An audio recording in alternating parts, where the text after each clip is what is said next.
Chapter 1. Poor Catherine. In the first half of the 19th century, there lived in New York a very successful doctor. His success was for two reasons. He was without doubt a good doctor, intelligent and honest, but he also knew how to please his patients. He gave long, careful explanations about the illness, and always gave them some medicine to take. Indeed, his patients were fond of saying that they had the best doctor in the country. By the time he was 50, Dr. Austin Sloper was quite a famous person in New York. His conversation was clever and amusing, and no fashionable party in the city was complete without him. He was also lucky. In 1820, at the age of 27, he had married, for love, a very charming girl who had a fortune of $10,000 a year. For about 5 years, Dr. Sloper was a very happy husband. He continued to work as a doctor, and each year became more experienced and more successful. Some of the experience, however, was very unwelcome. His first child, a little boy of great promise, died at 3 years of age. Neither the mother's love nor the father's medicine could save him. 2 years later, Mrs. Sloper had a second child, a little girl. This disappointed the doctor, who had wished for another son to take the place of the first, but there was worse news to come. A week after the child was born, the young mother fell ill, and before another week had passed, she was dead. For a man whose profession was to keep people alive, Austin Sloper had certainly done badly in his own family.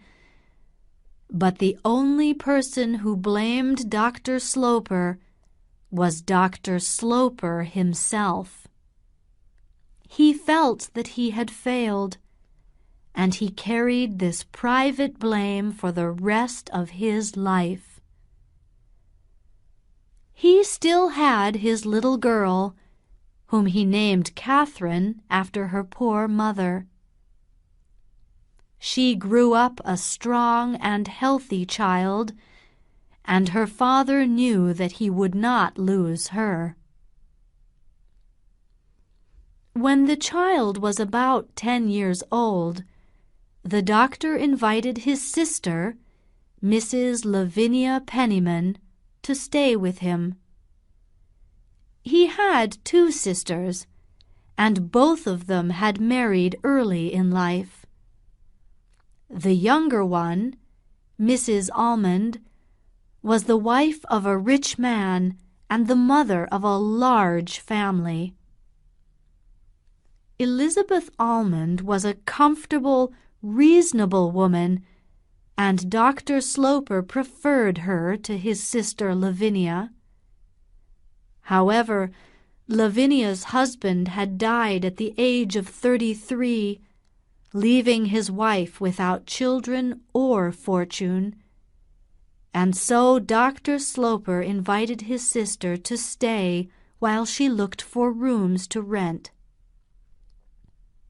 No one really knew if Mrs. Penniman ever looked for rooms, but it is certain that she never found them. After 6 months, the doctor accepted the fact that his sister was never going to leave. Mrs. Penniman told everyone except her brother that she was Catherine's teacher. Dr. Sloper guessed that this was her explanation, and he found the idea laughable, since he did not think his sister was very intelligent. In fact, he did not have a good opinion of women at all. The only woman he had ever admired had been his wife.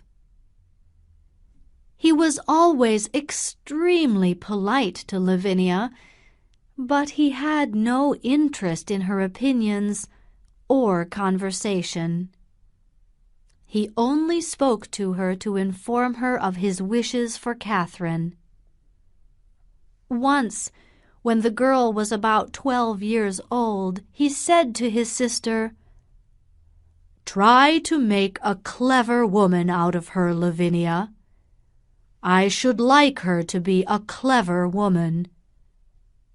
Mrs. Penniman looked at him. "My dear Austen," she said, "do you think it is better to be clever than to be good?" "Good for what?" asked the doctor. "You are good for nothing unless you are clever.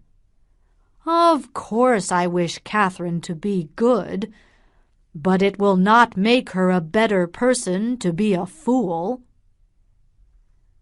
Mrs. Penniman was a tall, thin, fair woman. She was romantic, and her brother knew that she loved little secrets and mysteries. "When Catherine is about 17, he said to himself, "Lavinia will try and persuade her that some young man with a mustache is in love with her. It will be quite untrue. No young man, with or without a mustache, will ever be in love with Catherine." Catherine was strong and healthy, but she did not have any of her mother's beauty or her father's cleverness. In fact, there was very little that was interesting about her at all. She was large and well-built, with brown hair, a round face, and small, quiet eyes. The more generous friends of Dr. Sloper noticed that she was well-behaved and polite. Others thought she was just dull. But Catherine was not someone people spent much time talking about. She was extremely fond of her father and very much afraid of him. She wanted to please him more than anything in the world. But although Dr. Sloper was usually kind to Catherine, he was very disappointed in her. He wanted to be proud of his daughter, but there was nothing to be proud of in poor Catherine. She was not elegant or pretty or charming like her mother, and by the age of 18, Mrs. Penniman had still not made her a clever woman. Over the years, however, Dr. Sloper got used to his disappointment. "I expect nothing from her," he said to himself. "If she gives me a surprise, I will be happy. If she doesn't, I shall not lose anything." At this time, it did not seem possible that Catherine would ever surprise anyone. She was always very quiet, saying so little in conversation that she seemed almost stupid. But she was silent because she was shy, uncomfortably, painfully shy.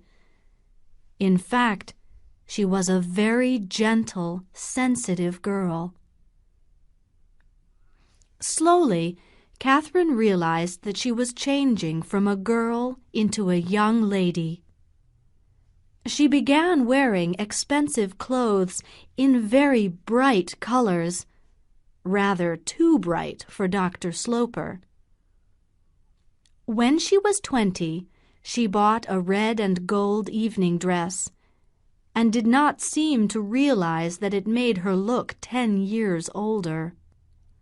Dr. Sloper preferred simple, elegant things, and it annoyed him to think that his child was both ugly and badly dressed, though he kept this opinion private. It must be added that Catherine was expected to become a very rich woman. She had already inherited some money from her mother, but the doctor had been making $20,000 a year by his profession and saving half of it. One day, this growing fortune would pass to Catherine. In 1835, Dr. Sloper moved his family to a more fashionable address. He built himself a handsome, modern house in Washington Square, which was just around the corner from Fifth Avenue. Across the road from the house, in the center of the square, was a pretty garden, which was open to everyone, though few people ever used it. Mrs. Almond lived further out of the city, in a house that was almost in the country. She had 9 children, and Catherine went with Mrs. Penniman to see her cousins every week. The little Almonds were now growing up. The boys had been sent off to college or to work in offices, while the girls looked for suitable husbands. When Mrs. Almond gave a party for her younger daughter Marion, who had become engaged to a promising young man, Catherine naturally was invited. At this time she was 21 years old, and Mrs. Almond's party was the beginning of something very important. Chapter 2. A handsome young man. Not long after the dancing had begun at the party, Marion Almond came up to introduce Catherine to a tall young man. She told Catherine that the young man very much wanted to meet her, and that he was a cousin of Arthur Townsend, the man she was engaged to. Catherine always felt uncomfortable when meeting new people. The young man, Mr. Morris Townsend, was very handsome, and when Marion went away, Catherine stood in front of him, not knowing what to say. But before she could get embarrassed, Mr. Townsend began to talk to her with an easy smile. "What a delightful party! What a charming house! What an interesting family! What a pretty girl your cousin is!" Mr. Townsend looked straight into Catherine's eyes. She answered nothing. She only listened and looked at him. He went on to say many other things in the same comfortable and natural way. Catherine, though silent, was not embarrassed. It seemed right that such a handsome man should talk, and that she should simply look at him. The music, which had been silent for a while, suddenly began again. He smiled and asked her to dance. Catherine gave no answer. She simply let him put his arm around her, and in a moment they were dancing around the room. When they paused, She felt that she was red, and then, for some moments, she stopped looking at him. "Does dancing make you dizzy?" he asked in a kind voice. Catherine looked up at him. "Yes," she murmured, though she did not know why. Dancing had never made her dizzy. "Then we will sit and talk," said Mr. Townsend. "I will find a good place to sit."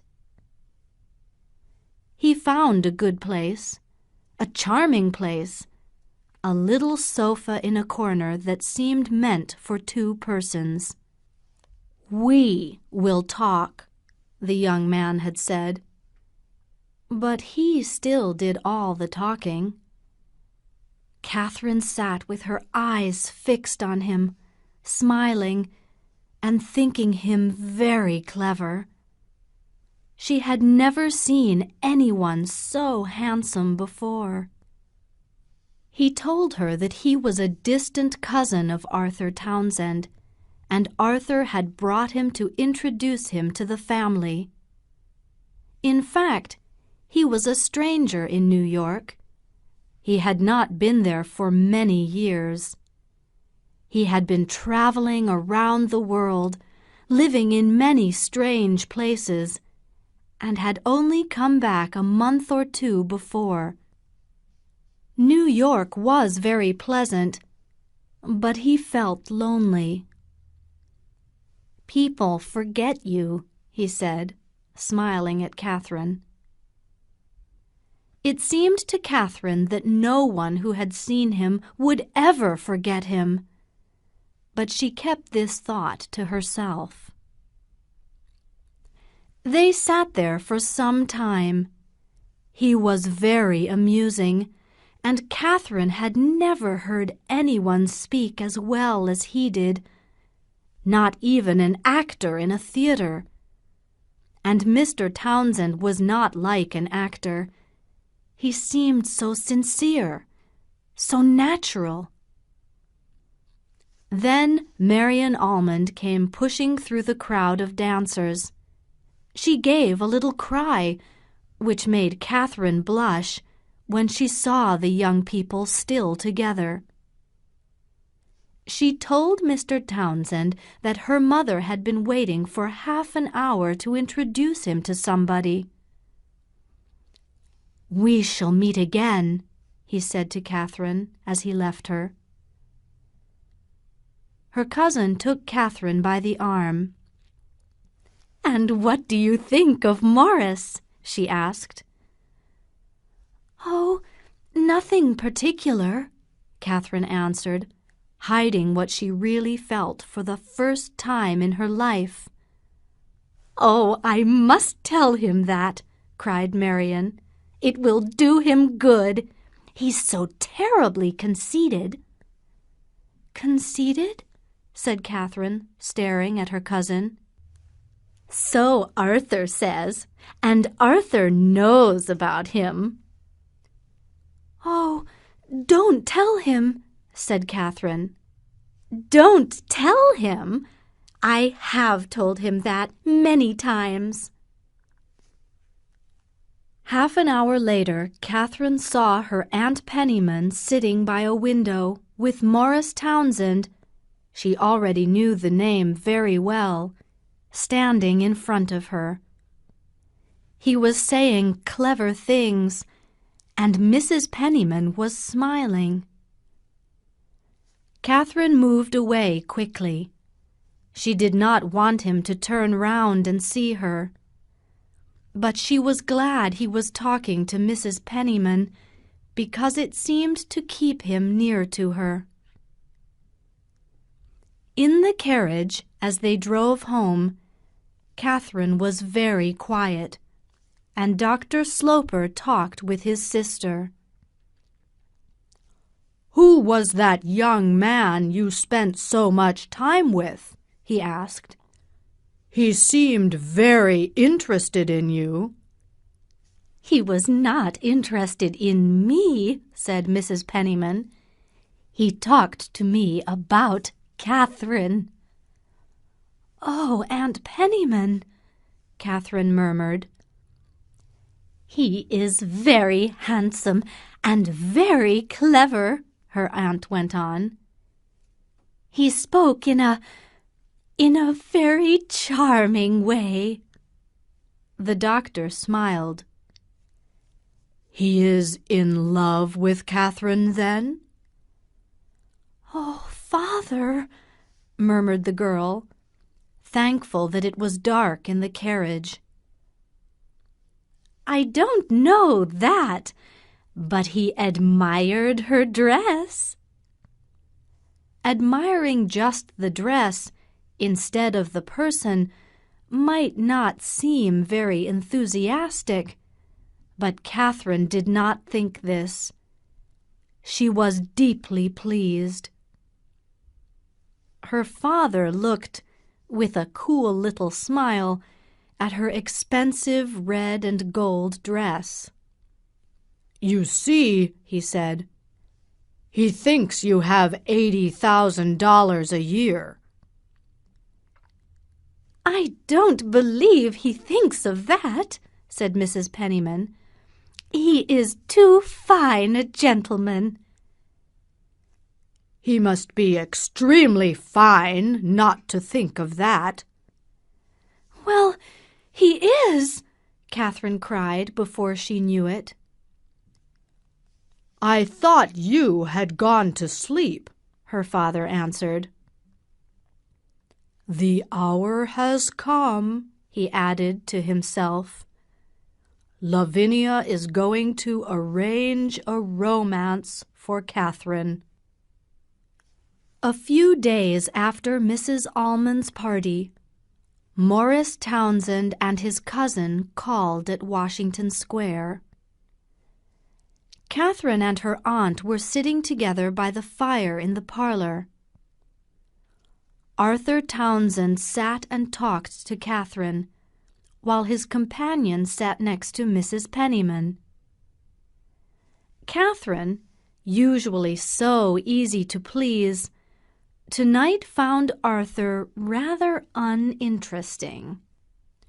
She kept looking over at the other side of the room, where Morris Townsend was deep in conversation with her aunt. Every few minutes he looked over at Catherine and smiled, and she wished that she was sitting nearer to him. Arthur seemed to notice that Catherine was interested in his companion. "My cousin asked me to bring him," he explained. "He seemed to want very much to come.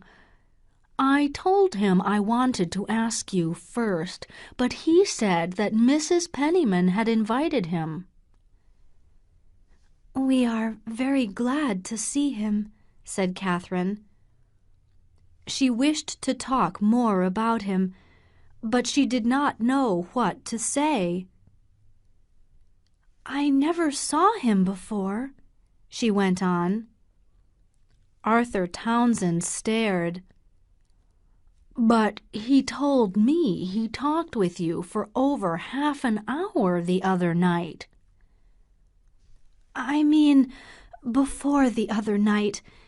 That was the first time." "Oh, he has been away from New York. He has been all round the world." "My aunt likes him very much," said Catherine. "Most people like him. He's so brilliant. Though I know some people who say my cousin is too clever." Catherine listened with extreme interest. If Morris Townsend had a fault, it would naturally be that one, she thought. After a moment she asked, "Now that he has come back, will he stay here always?" "If he can find something to do," said Arthur. "He's looking around for some kind of employment or business, but he can't find anything." "I am very sorry," said Catherine. "Oh, he doesn't mind," Arthur said. "He isn't in a hurry." Catherine thought about this, then asked, "Won't his father take him into his business, his office?" "He hasn't got a father. He has only got a sister," said Arthur Townsend. And he looked across at his cousin and began to laugh. "Morris, we're talking about you." Morris Townsend paused in his conversation with Mrs. Penniman and stared with a little smile. Then he stood up. "I'm afraid I was not talking about you," he said to Catherine's companion, "though I can't pretend that Miss Sloper's name did not enter our conversation." Catherine thought that this was a wonderfully clever thing to say, but she was embarrassed by it, and she also got up.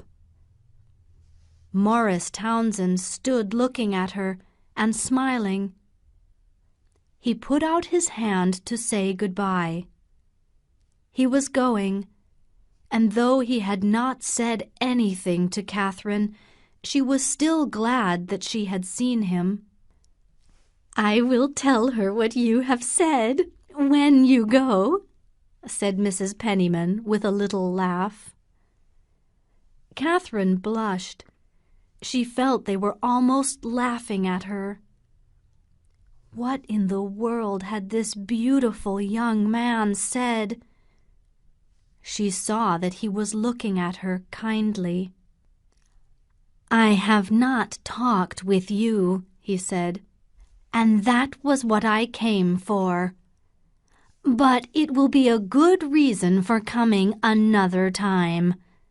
I am not afraid of what your aunt will say when I go." After the two young men had left, Catherine, who was still blushing, gave Mrs. Penniman a serious look. "What did you say you would tell me?" she asked. Mrs. Penniman smiled and nodded a little. "It's a great secret, my dear child, but he is coming here to court you." Catherine was serious still. "Is that what he told you?" "He didn't say so exactly, but he left me to guess it. I'm good at guessing." Mrs. Penniman gave her niece a soft little kiss. "You must be very nice to him." Catherine stared. She was amazed. "I don't understand you," she said. "He doesn't know me." "Oh, yes, he does. He knows you more than you think. I have told him all about you." "Oh, Aunt Penniman," said Catherine in a frightened voice. "He is a stranger. We don't know him." "My dear Catherine, you know very well that you admire him." "Oh, Aunt Penniman," said Catherine again. Perhaps she did admire him, though this did not seem to her a thing to talk about. But she could not believe that this brilliant stranger wished to court her. Only a romantic woman like her aunt would believe that.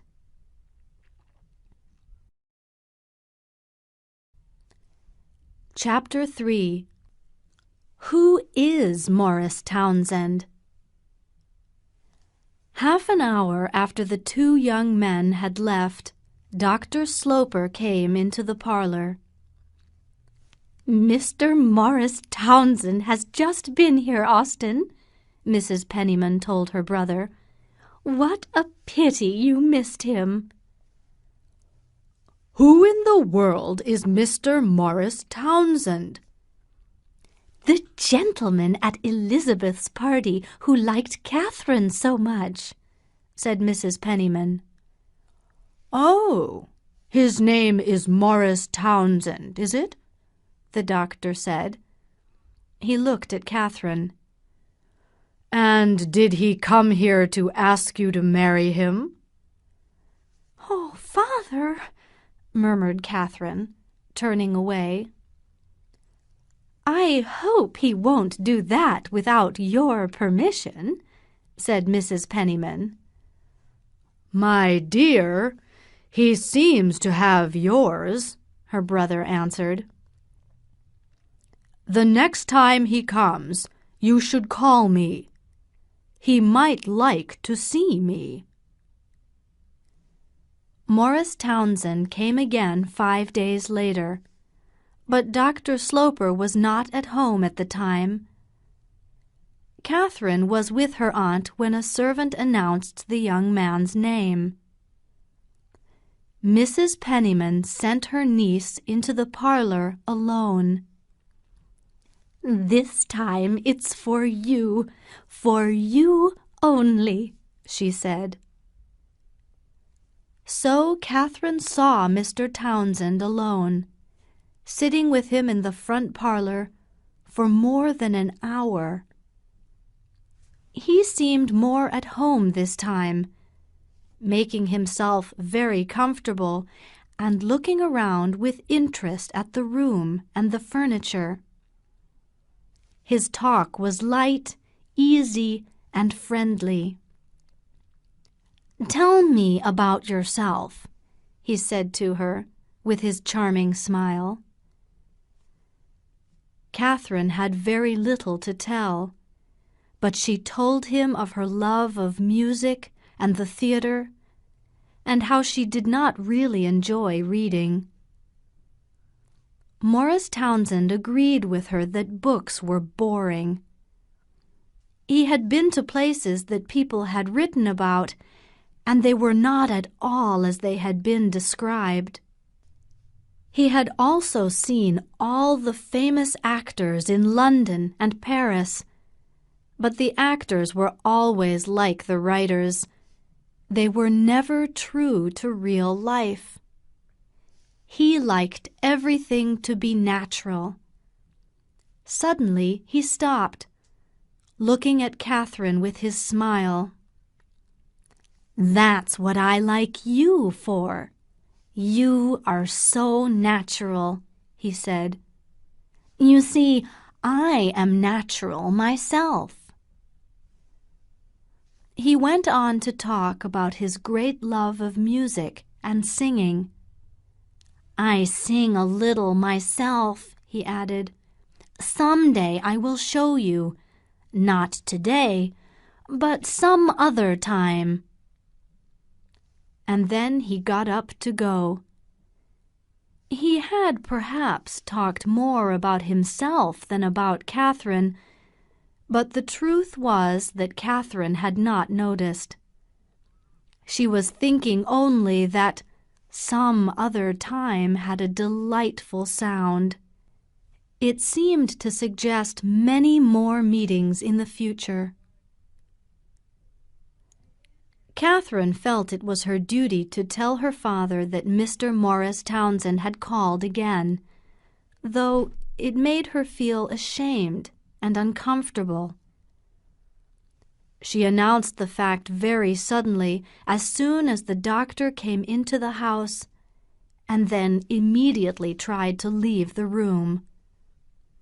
Her father stopped her just as she reached the door. "Well, my dear, did he ask you to marry him today?" the doctor said. Catherine had no answer ready. She wanted to be amused, as her father was amused, but she also wanted to be a little sharp, so that he would not ask her the question again. She did not like it. It made her unhappy.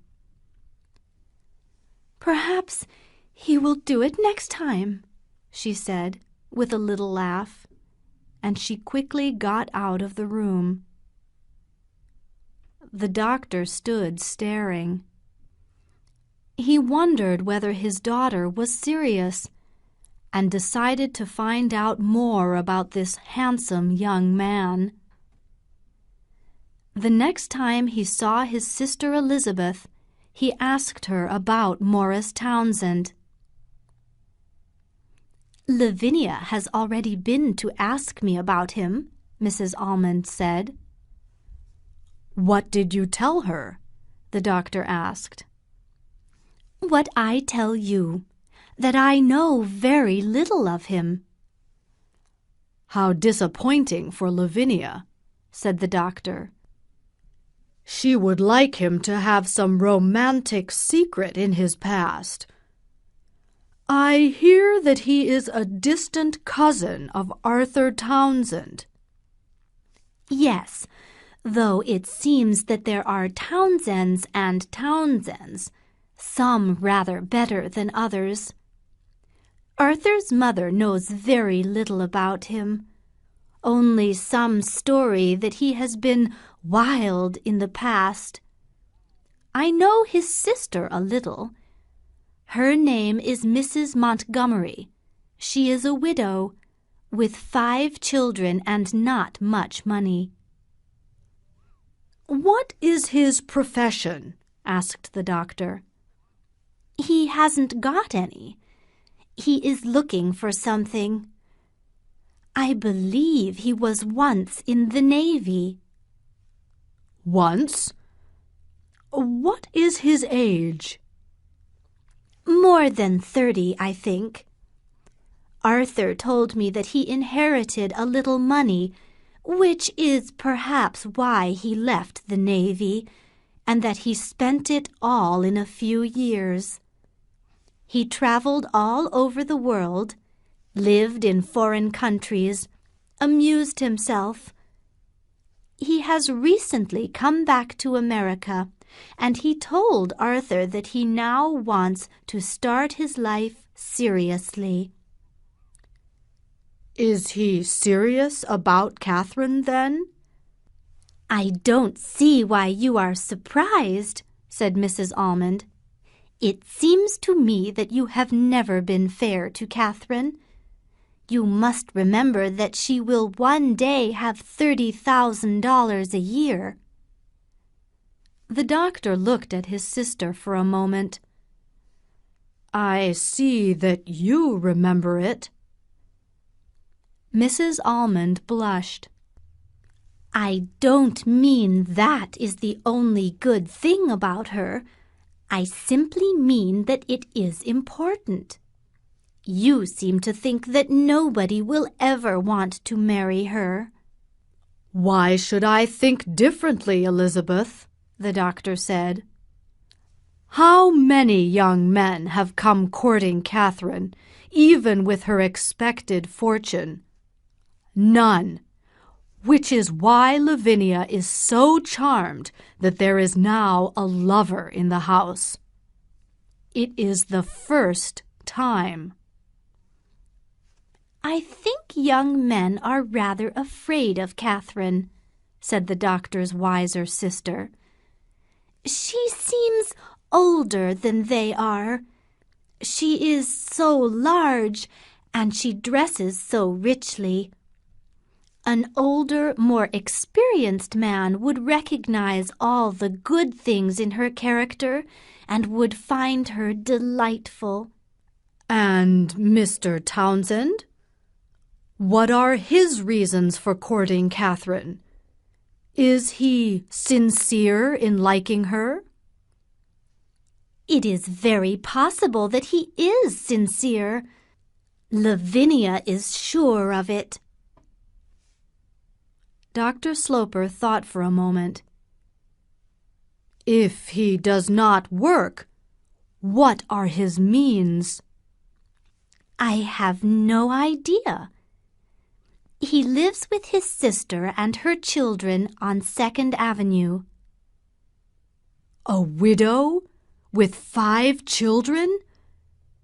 Do you mean he lives upon her? Mrs. Almond looked at her brother a little impatiently. "Why not ask Mrs. Montgomery yourself?" she said. "Perhaps I will," said the doctor. Dr. Sloper was more amused than annoyed by the idea of Mr. Townsend courting his daughter.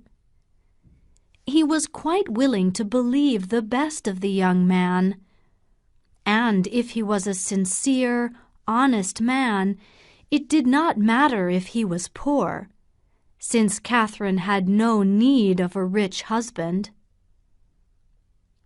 "The next time he comes," he told Mrs. Penniman, "you must invite him to dinner."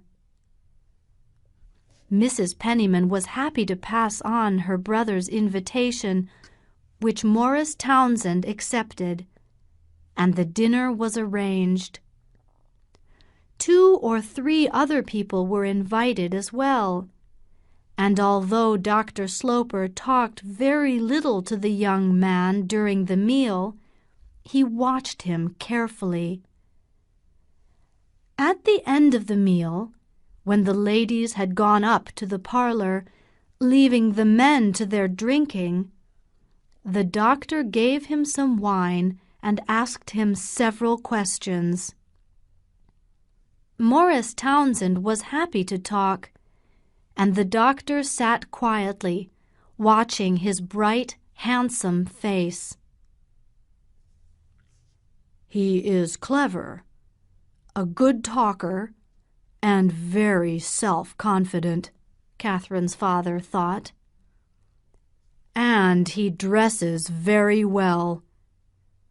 But I don't think I like him." The doctor, however, kept his thoughts to himself. Later, when the men joined the ladies in the parlor, Morris Townsend went over to Catherine, who was standing before the fire in her red evening dress. "Your father doesn't like me," said the young man. "I don't see how you know," said Catherine, blushing. "I can feel these things. You ask him, and you will see." "I would rather not ask him, if there is any danger of his saying what you think." Morris gave her a sad little smile. "So you will allow him to say things against me and not tell him he is wrong?" "I never argue with him," said Catherine. "And he won't say anything against you. He doesn't know you enough." Morris Townsend gave a loud laugh, and Catherine began to blush again. "I shall never talk about you," she said. "That is very well, but I would prefer you to say that it doesn't matter what your father thinks." "But it would matter. I couldn't say that," the girl cried. He stared at her, smiling a little, and just for a moment there was an impatient look in those fine eyes. But he spoke softly and sadly. "Then I must try to make him like me." The next time the doctor visited Mrs. Almond, he told her that he had now met Morris Townsend. "He is certainly a fine-looking young man," he said. "But what do you think of him as a father?" Mrs. Almond asked. "Lavinia tells me that Catherine is in love." "Well, she must stop being in love. He is not a gentleman. He is extremely charming and completely insincere." "You have decided very quickly," said Mrs. Almond. "Not at all. I have been studying people for a lifetime and am now quite able to make a judgment in a single evening." "Very possibly you are right, but the thing is for Catherine to see it." "I will give her a pair of glasses," said the doctor. Chapter 4. Morris Townsend Looks for a Position.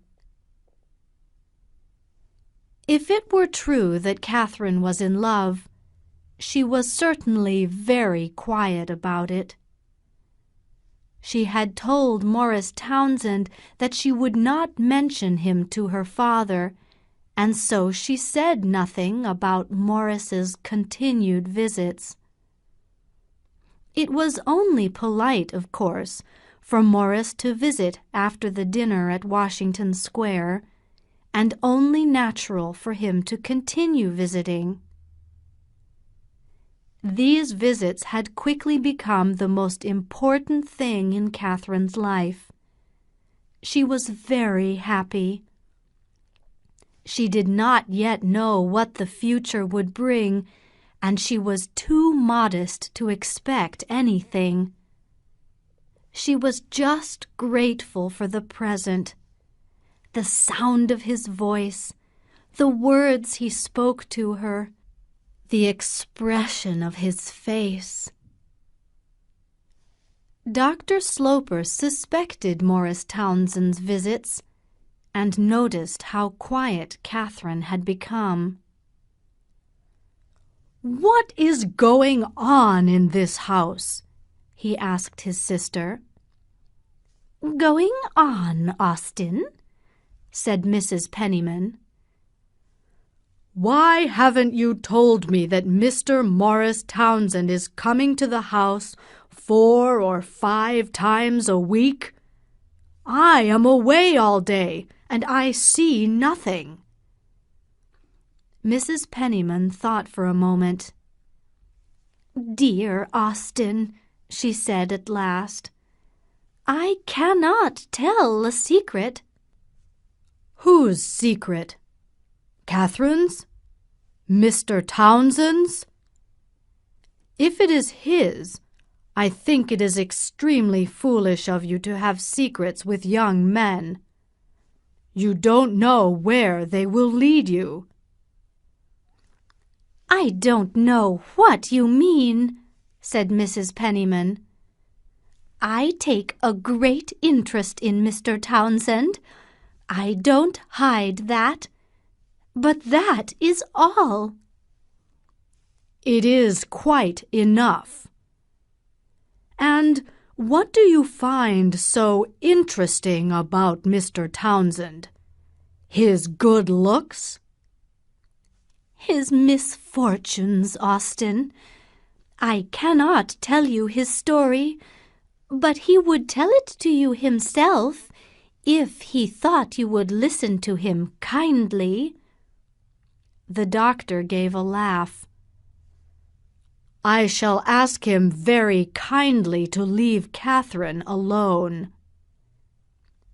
"Catherine probably says kinder things to him than that." "Has she said that she loved him? Do you mean that?" Mrs. Penniman stared at the floor. "She doesn't talk to me about him. I think she is very happy. That is all I can say." "Townsend wants to marry her. Is that what you mean?" "He admires Catherine greatly," said Mrs. Penniman, "and he says the most charming things about her." And these misfortunes that you refuse to tell me about, did they make him poor?" "It is a long story," said Mrs. Penniman, "and all I can say is that he has been wild in the past, but he has paid for it." The doctor smoked his cigar in silence, then said, "I am told he lives with his sister and does nothing for himself." "He is looking very seriously for a position," said Mrs. Penniman. "He hopes every day to find one." "Exactly. He is looking for it here, over there in the front parlor. The position of husband of a weak woman with a large fortune.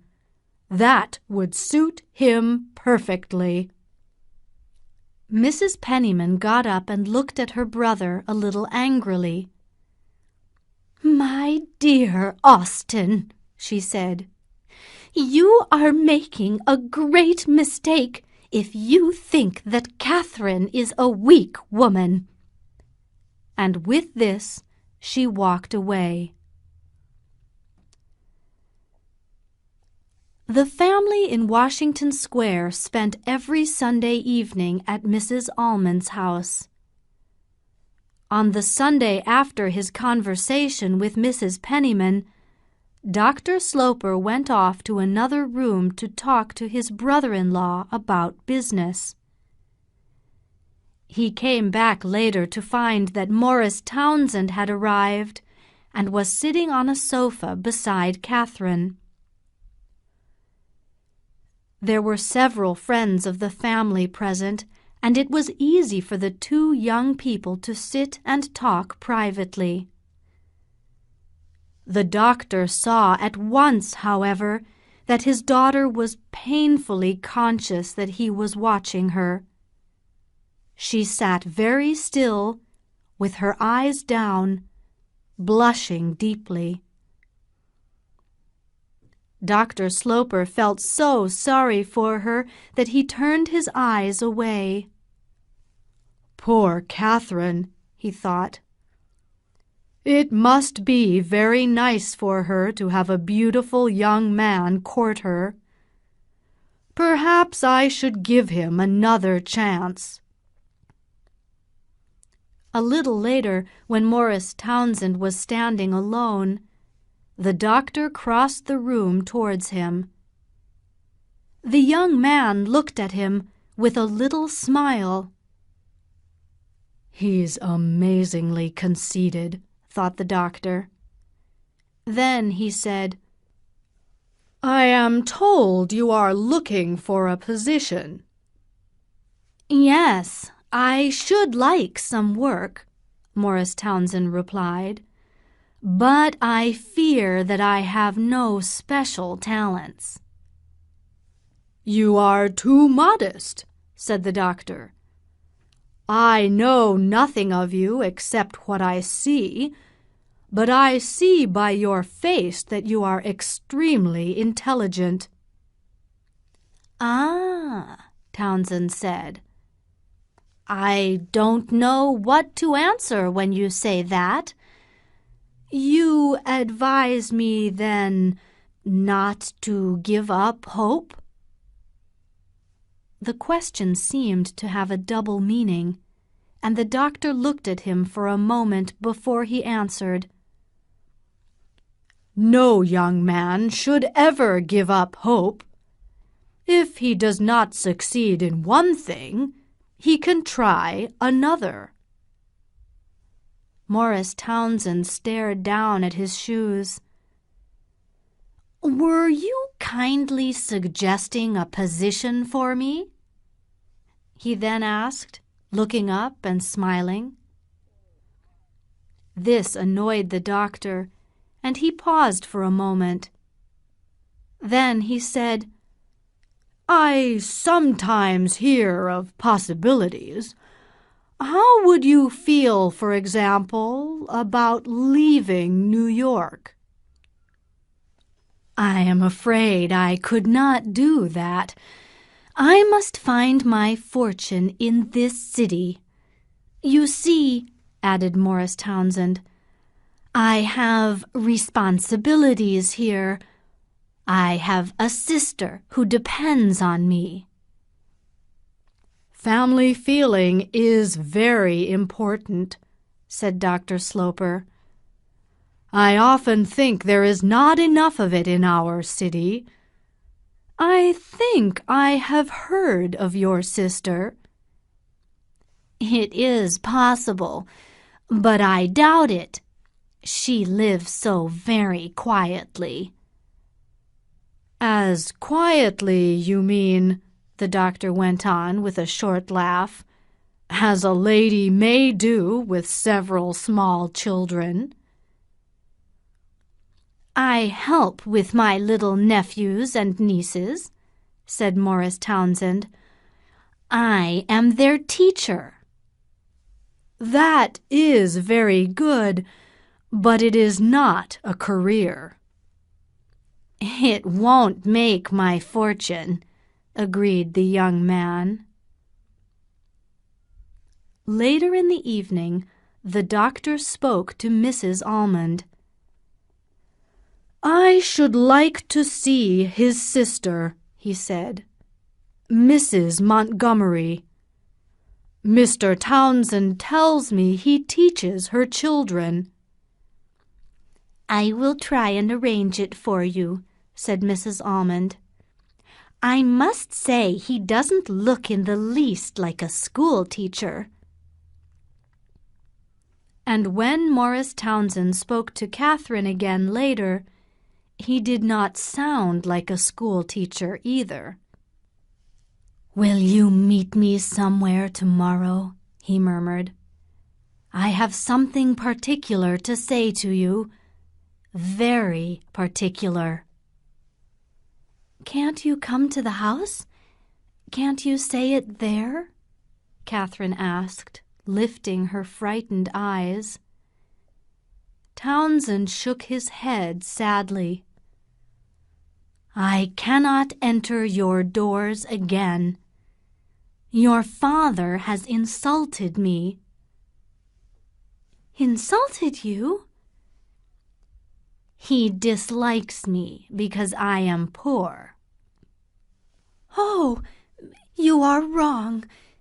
You misunderstood him," said Catherine, getting up from her chair.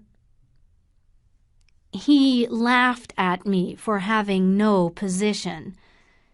I took it quietly, but only because he belongs to you." "I don't know what he thinks," said Catherine. "I am sure he means to be kind. You must not be too proud." "I will be proud only of you, my dearest," said Morris, and Catherine blushed. "Will you meet me tomorrow evening in the garden in the square? It is very quiet there. No one will see us." Catherine hesitated. Young ladies did not go out alone in the evenings to meet young men in gardens.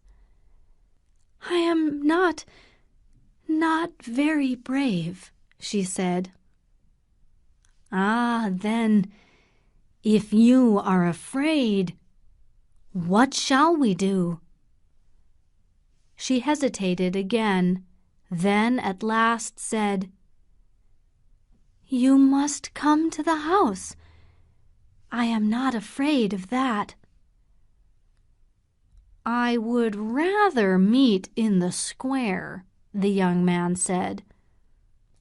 "You know how empty it is often. No one will see us." "I don't care who sees us. But leave me now." He left her. He had got what he wanted.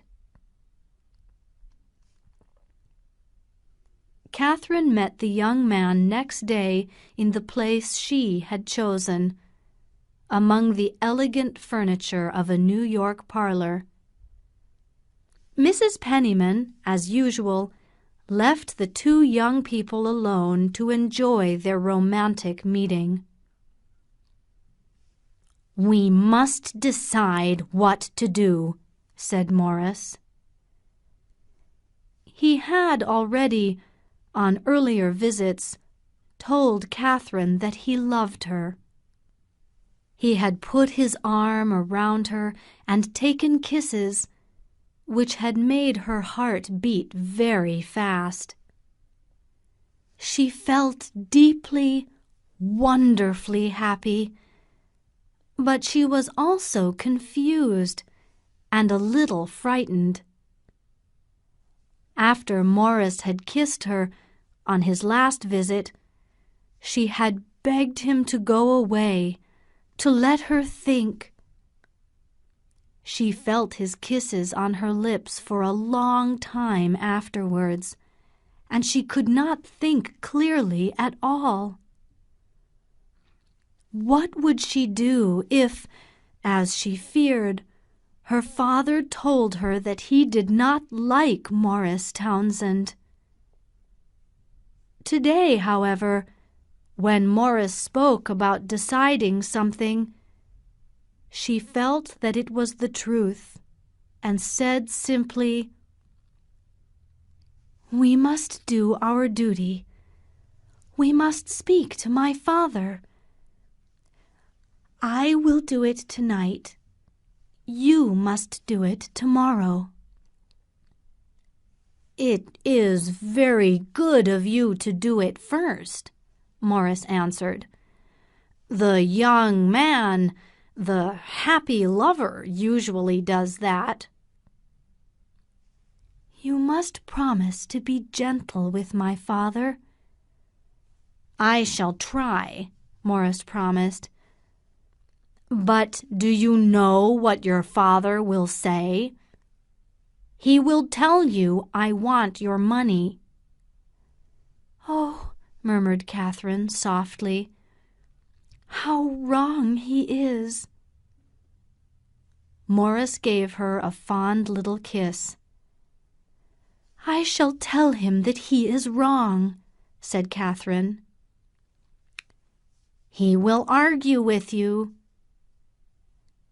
Catherine looked at her lover for a minute, and then she said, "I shall persuade him, but I am glad we shall be rich." Morris turned away. "No, it's a misfortune," he said. "It is from that our problems will come." "If it is the worst misfortune, we are not so unhappy. I will persuade him, and after that we shall be very glad we have money." Morris listened to these sensible words in silence. "You must speak for me on this. I cannot do it myself." Catherine, too, was silent for a while. She looked at Morris, who was staring out of the window. "Morris," she said suddenly, "are you very sure you love me?" He turned round and came to her at once. "My own dearest, can you doubt it?" "I have only known it 5 days," she said. "But now it seems to me something I could not live without."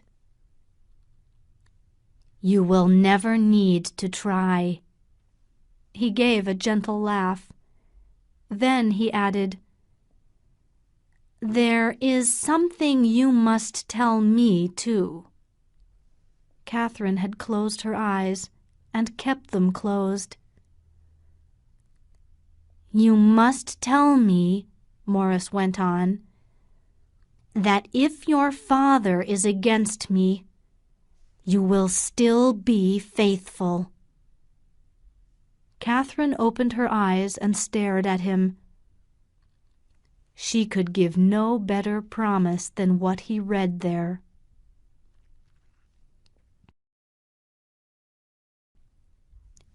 Chapter 5. Dr. Sloper Decides. Catherine listened for her father when he came in that evening, and she heard him go to his study. She sat quiet, though her heart was beating fast, for nearly half an hour. Then she went and knocked on his door.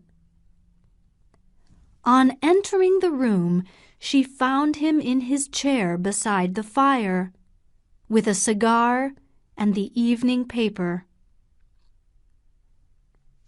"I have something to say to you," she began very gently. "I shall be happy to hear it, my dear," said her father. He waited, looking at her, while she stared silently at the fire.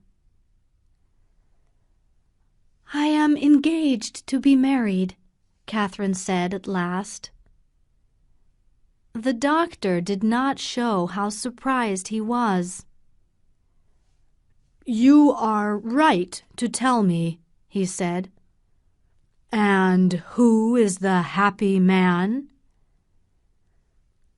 "Mr. Morris Townsend." As she said her lover's name, Catherine looked at him. Then she looked back at the fire. "When did this happen?" the doctor asked. "This afternoon, 2 hours ago." "Was Mr. Townsend here?" "Yes, father, in the front parlor." She was very glad that she did not have to tell him her engagement had taken place in the garden of the square. Her father was silent for a moment. "Why did Mr. Townsend not tell me? It is his duty to speak to me first." "He means to tell you tomorrow." The doctor smoked his cigar for a while. "You have gone very fast," he said at last. "Yes," Catherine answered simply. "I think we have." Her father looked at her for a moment. "I'm not surprised that Mr. Townsend likes you.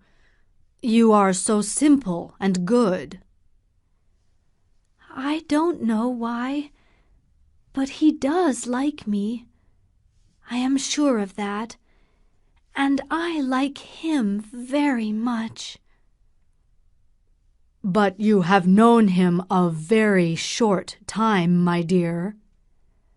"Oh," said Catherine, "it doesn't take long to like a person once you have begun." "Of course you are no longer a little girl." "I feel very old and very wise," said Catherine, smiling. "I am afraid that you will soon feel older and wiser. I don't like your engagement." "Oh," said Catherine softly, getting up from her chair. "No, my dear. I am sorry to give you pain, but I don't like it. Why didn't you speak to me first?" Catherine hesitated for a moment. Then she said, "I was afraid you didn't like Mr. Townsend." "You were quite right. I don't like him." "Dear father, you don't know him," said Catherine gently. She remembered Morris's warning. "You think he is only interested in my fortune." Dr. Sloper looked up at her with his cold, reasonable eyes. I am not accusing Mr. Townsend of that.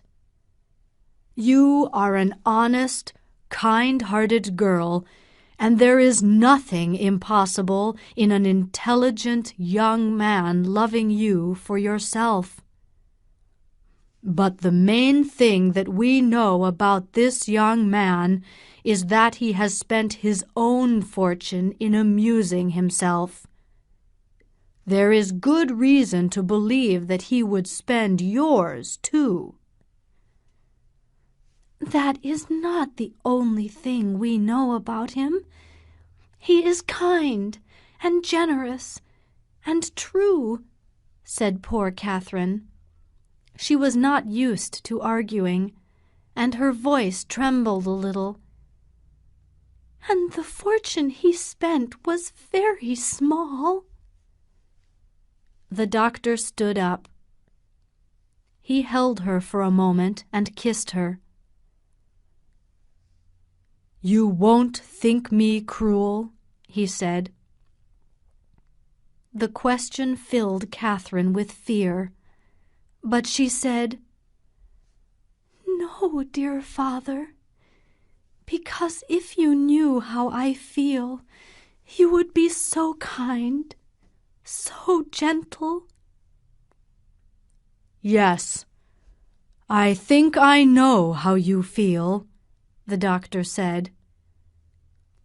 I will be very kind. Be sure of that. And I will see Mr. Townsend tomorrow. Meanwhile, do not tell anyone you are engaged. The next afternoon the doctor stayed at home, waiting for Morris Townsend's visit. When the young man arrived, Dr. Sloper began at once. Catherine told me yesterday what has been going on between you, he said. I am very surprised. It was only the other day that you first met my daughter. It was not long ago, certainly, said Morris. My interest in Miss Sloper began the first time I saw her. Did it not start before you met her? The doctor asked. Morris looked at him. I had certainly already heard that she was a charming girl. Naturally you will speak well of her, said the doctor. But that is not the only thing that is necessary. I told Catherine yesterday that I did not like her engagement. She told me, and I was very sorry to hear it. I am greatly disappointed, said Morris, looking at the floor. Did you really expect me to say I was delighted? Oh, no. I had an idea you didn't like me. What gave you that idea? The fact that I am poor. It is certainly a fact I must consider, said the doctor. I do not dislike you, but you do not appear to be a suitable husband for my daughter, who is a weak young woman with a large fortune. Morris listened politely. I don't think Miss Sloper is a weak woman, he said.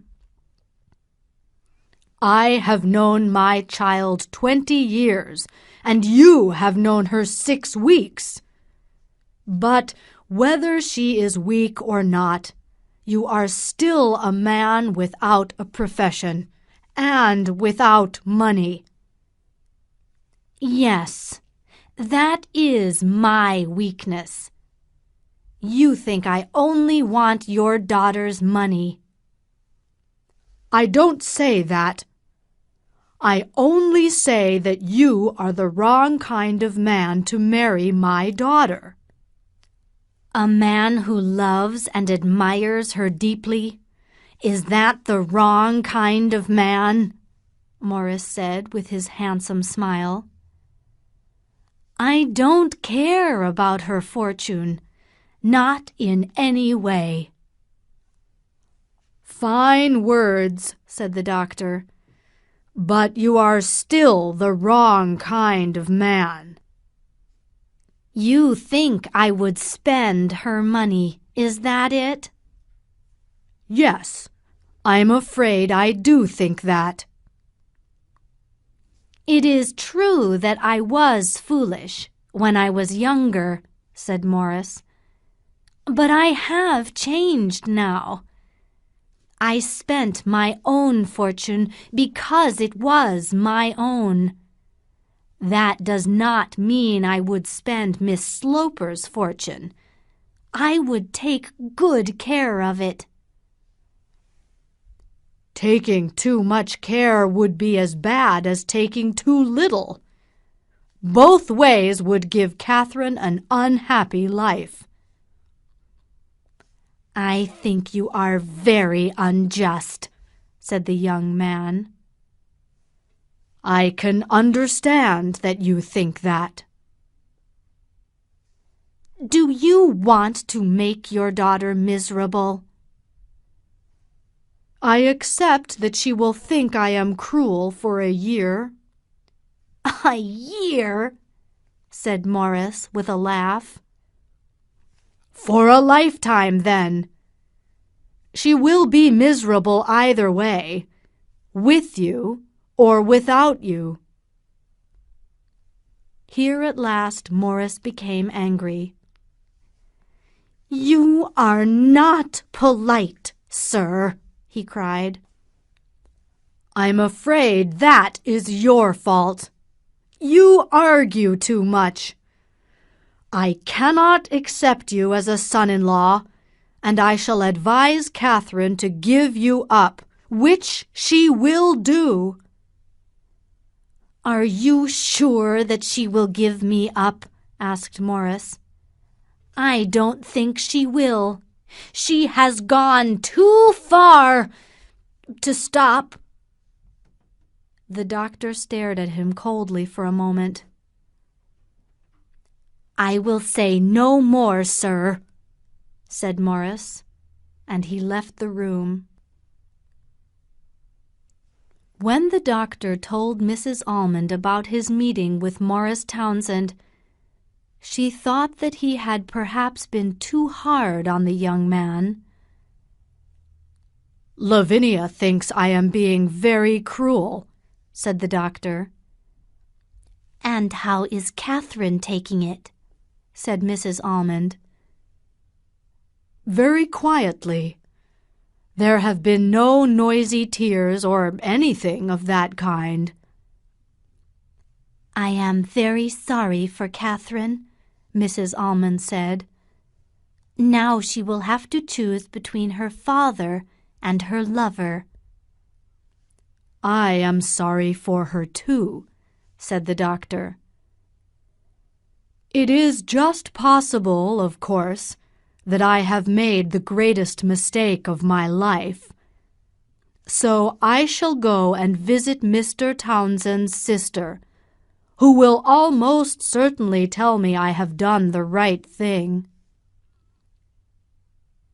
The visit was arranged for a few days later, and at the appointed time the doctor arrived at a little house on 2nd Avenue, where Mrs. Montgomery received him in a small front parlor. She was a little woman, with fair hair, and seemed rather alarmed by a visit from such a fine gentleman as Dr. Sloper. He explained the situation, but Mrs. Montgomery was at first a little unwilling to talk about her brother. "I can understand," said the doctor, "that it is difficult for you to say unpleasant things about your own brother. But if my daughter married him, her happiness would depend on whether he was a good man or not." "Yes, I see that," murmured Mrs. Montgomery. "And I must remind you," said the doctor, "that after my death, Catherine will have $30,000 a year." Mrs. Montgomery listened with wide eyes. "Your daughter will be very rich," she said softly. "Exactly. But if Catherine marries without my consent, she will have only the $10,000 she inherited from her mother. She won't get a penny from me. I will be happy to inform Mr. Townsend of that." Mrs. Montgomery thought for a while. "Why do you dislike Morris so much?" she asked at last, looking up. "I don't dislike him. He is a charming young man. But I dislike him as a son-in-law who must take care of my daughter. She is so soft, so weak. A bad husband could make her very miserable indeed, because she is not clever enough or strong enough to fight her own battles. That is why I have come to you. You may not agree with me, of course. You may want to tell me to go away. But I think that your brother is selfish and lazy, and I should like to know if I am right." She looked at him in surprise. "But how did you find out that he was selfish?" she said. "He hides it so well." Then she turned her head away, and the doctor saw tears in her eyes. He waited for a moment, then said suddenly, "Your brother has made you very unhappy, hasn't he? Tell me, do you give him money?" "Yes, I have given him money," said Mrs. Montgomery. "And you have very little money yourself, and also 5 children to take care of, I believe?" "It is true that I am very poor," she said. "Your brother tells me," said the doctor, "that he helps you with your children. He is their teacher." Mrs. Montgomery stared for a moment, then said quickly, "Oh, yes, he teaches them Spanish." The doctor laughed. "That must be a great help to you. So," he went on, "I see that I was right. Your brother lives on you, takes your money, and is extremely selfish." There were tears again in Mrs. Montgomery's eyes. "But he is still my brother," she said, her voice trembling a little. "You must not believe that his character is bad." The doctor spoke more gently. "I am sorry that I have upset you. It's all for my poor Catherine. You must know her, and then you will see." He stood up to go. Mrs. Montgomery also stood up. "I should like to know your daughter," she answered. And then very suddenly, "Don't let her marry him." And Dr. Sloper went away with these words ringing in his ears. Chapter 6. Catherine Tries to Be Good. The doctor was surprised and even a little disappointed to see that Catherine did not appear to be angry or upset about what had happened. He wanted to be kind to her, but she did not seem to want or need his kindness. "I am glad I have such a good daughter," he said after several days had passed. "I am trying to be good," she answered, turning away.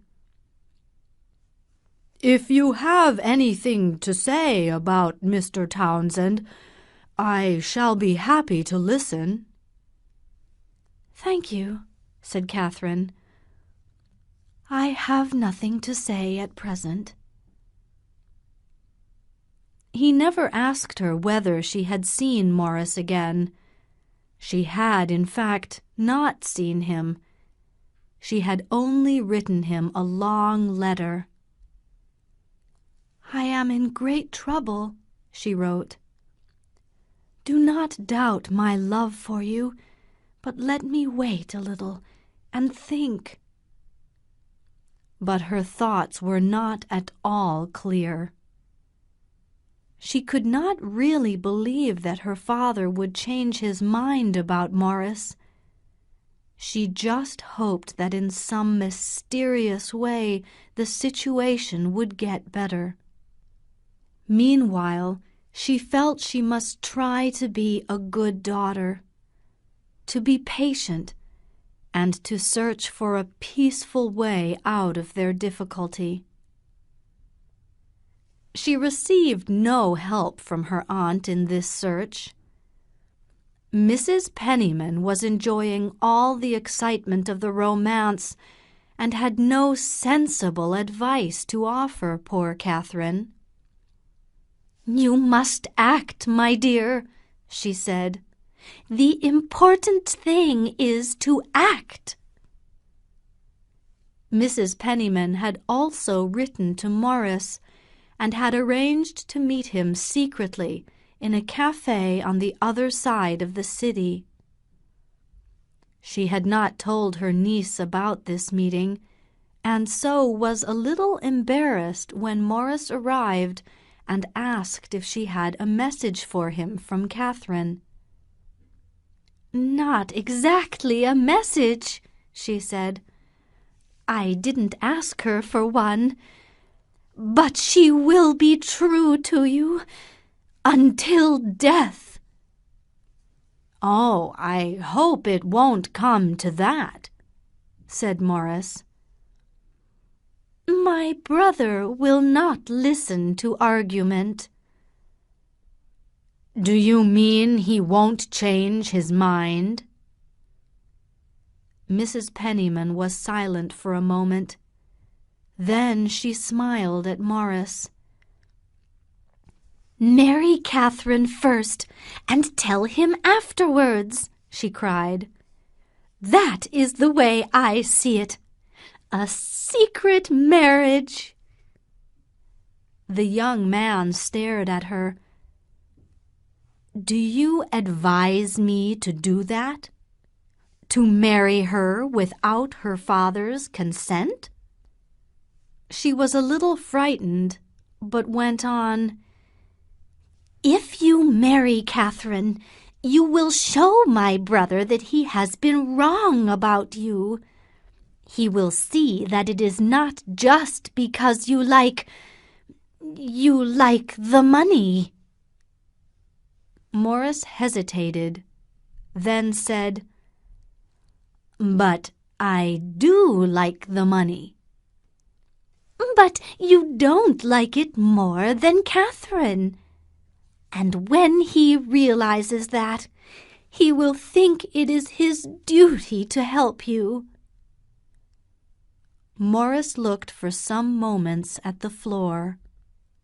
At last he looked up and said, "Do you think there is already a will leaving money to Catherine?" "I suppose so. Even doctors must die," she replied. And you believe he would certainly change it if I married Catherine? Yes, but then he would change it back again. But I can't depend on that, said Morris. Do you want to depend on it? Mrs. Penniman asked. He blushed a little.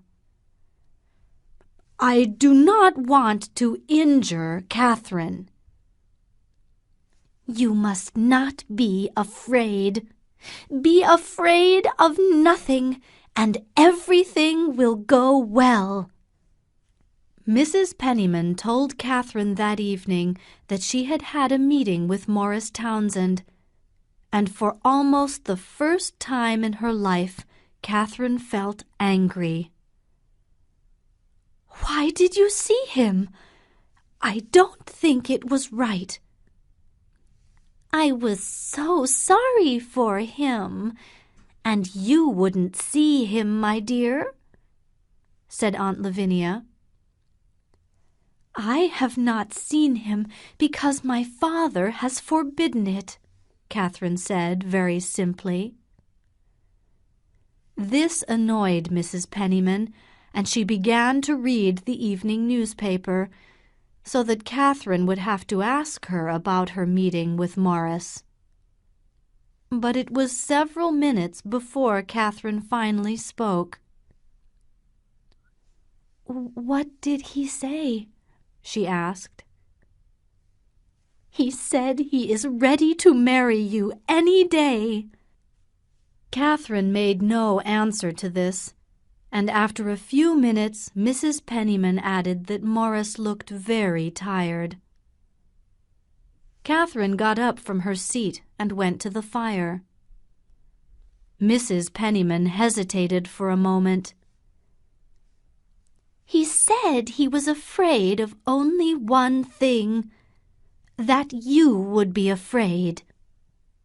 The girl turned very quickly. Afraid of what? Afraid of your father. Catherine turned back to the fire again. After a pause, she said, I am afraid of my father. Mrs. Penniman got up quickly from her chair and went to her niece. Are you going to give him up, then? For some time Catherine stared at the fire and did not move. Then she lifted her head and looked at her aunt. Why do you make it so difficult for me? She said. I don't think you understand, or that you know me. You had better not have any more meetings with Mr. Townsend. I don't think it is right. My father wouldn't like it if he knew. And you will inform him? Is that what you mean? Well, I am not afraid of my brother, but I shall not try to help again. You are too ungrateful. I am disappointed, but your father will not be. Good night. And with this, Mrs. Penniman went off to her room. Catherine sat alone by the parlor fire, lost in her thoughts, for more than an hour. She felt that to displease her father was a terrible thing, but she had made a plan and must go on with it. Her father was in his study, and it was 11 o'clock when she finally knocked on his door. Even when he answered her, she was too afraid to go in.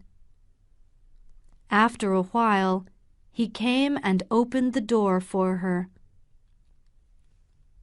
"What's the matter?" asked the doctor.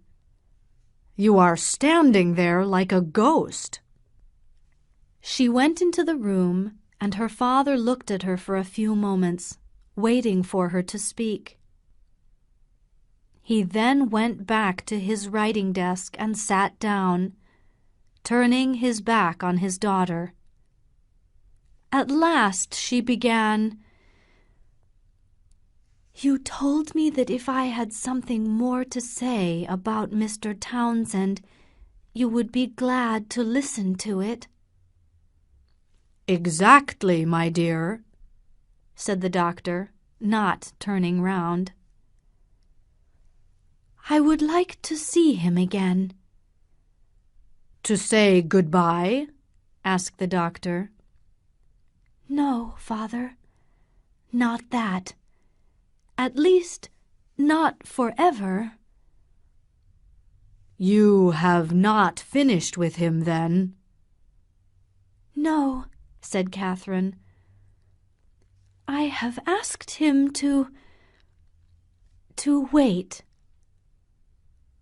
Her father, turning round in his chair, looked at her with his cold eyes, and she was afraid he was going to be angry. "You are a dear, faithful child," he said at last. "Come here to your father." And he got up, holding his hands out towards her. The words were a surprise, and they gave her great happiness. She went to him, and he put his arm round her gently and kissed her. After this he said, "Do you wish to make me very happy?" "I would like to, but I am afraid I can't," Catherine answered. "Do you want me to give him up?" "Yes, I want you to give him up." He still held her, looking into her face. She looked away, and they were both silent for a long time. "You are happier than I am, father," she said at last. "I have no doubt that you are unhappy now, but it is better to be unhappy for 3 months than miserable for the rest of your life." "Yes, if that were true," said Catherine.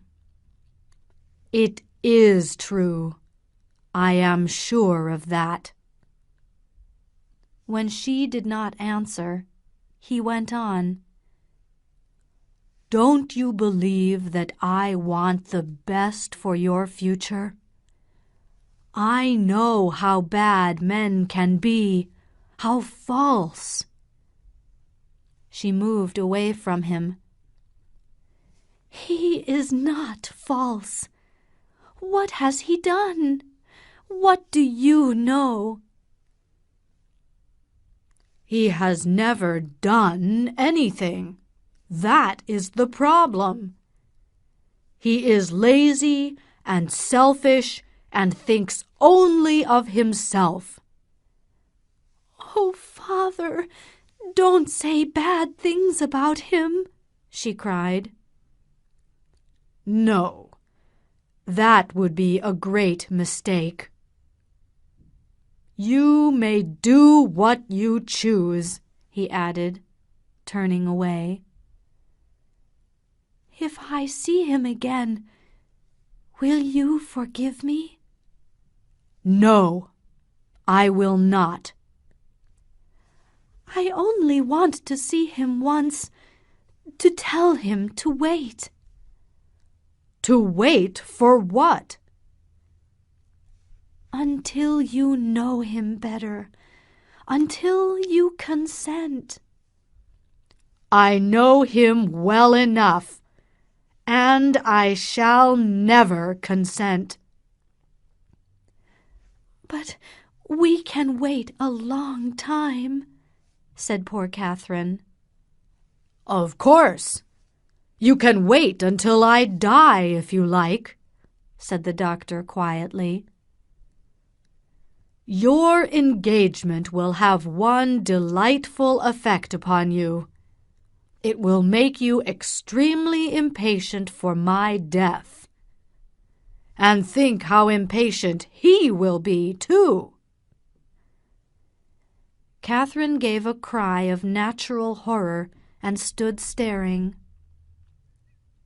Her father's words had a terrible ugliness, and she did not know what to say. Suddenly, however, an idea came to her. "If I don't marry before your death, I will not after," she said. "But I think that one day Morris might persuade you." "I shall never speak to him again. I dislike him too much," said the doctor. "And you can tell Mr. Townsend, when you see him again, that if you marry without my consent, I will not leave you a penny of my money. That will interest him more than anything else you can tell him." She looked at her father, and her eyes filled with tears. "I think I will see him, then," she murmured. "Exactly as you choose.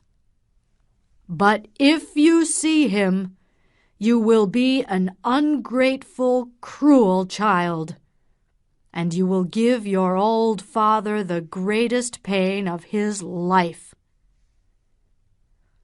The tears then ran down Catherine's face, and she moved towards her father with a little cry. But he only took her by the arm, went to the door, and opened it for her to go out. After she had left, he walked around his study for a while, a little annoyed, but also amused.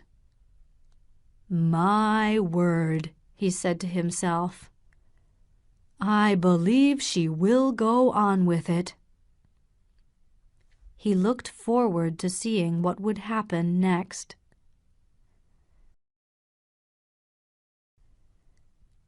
Chapter 7. Catherine Decides. The next day, Dr. Sloper called Mrs. Penniman into his study. "I don't want Catherine or you," he said coldly, "to see young Townsend again, and I expect you to obey me." "Do you wish to murder your child?" Mrs. Penniman asked. "No. I wish to make her live and be happy." "You will kill her. She had a terrible night." "She won't die of one bad night, nor of several." It was true that Catherine had had a terrible sleepless night. But though her heart was breaking, she tried not to show her pain to the world. Mrs. Penniman was very disappointed to see that there were no tears in her niece's eyes when she came down to breakfast. That afternoon, Catherine wrote to Morris, and the next day he came into the front parlor and stood before her. She thought that he looked more beautiful than ever. "Why have you made me wait so long?" he asked. "Every hour has seemed like years. Have you decided whether you will keep me or give me up?" "Oh, Morris," she cried, "I never thought of giving you up."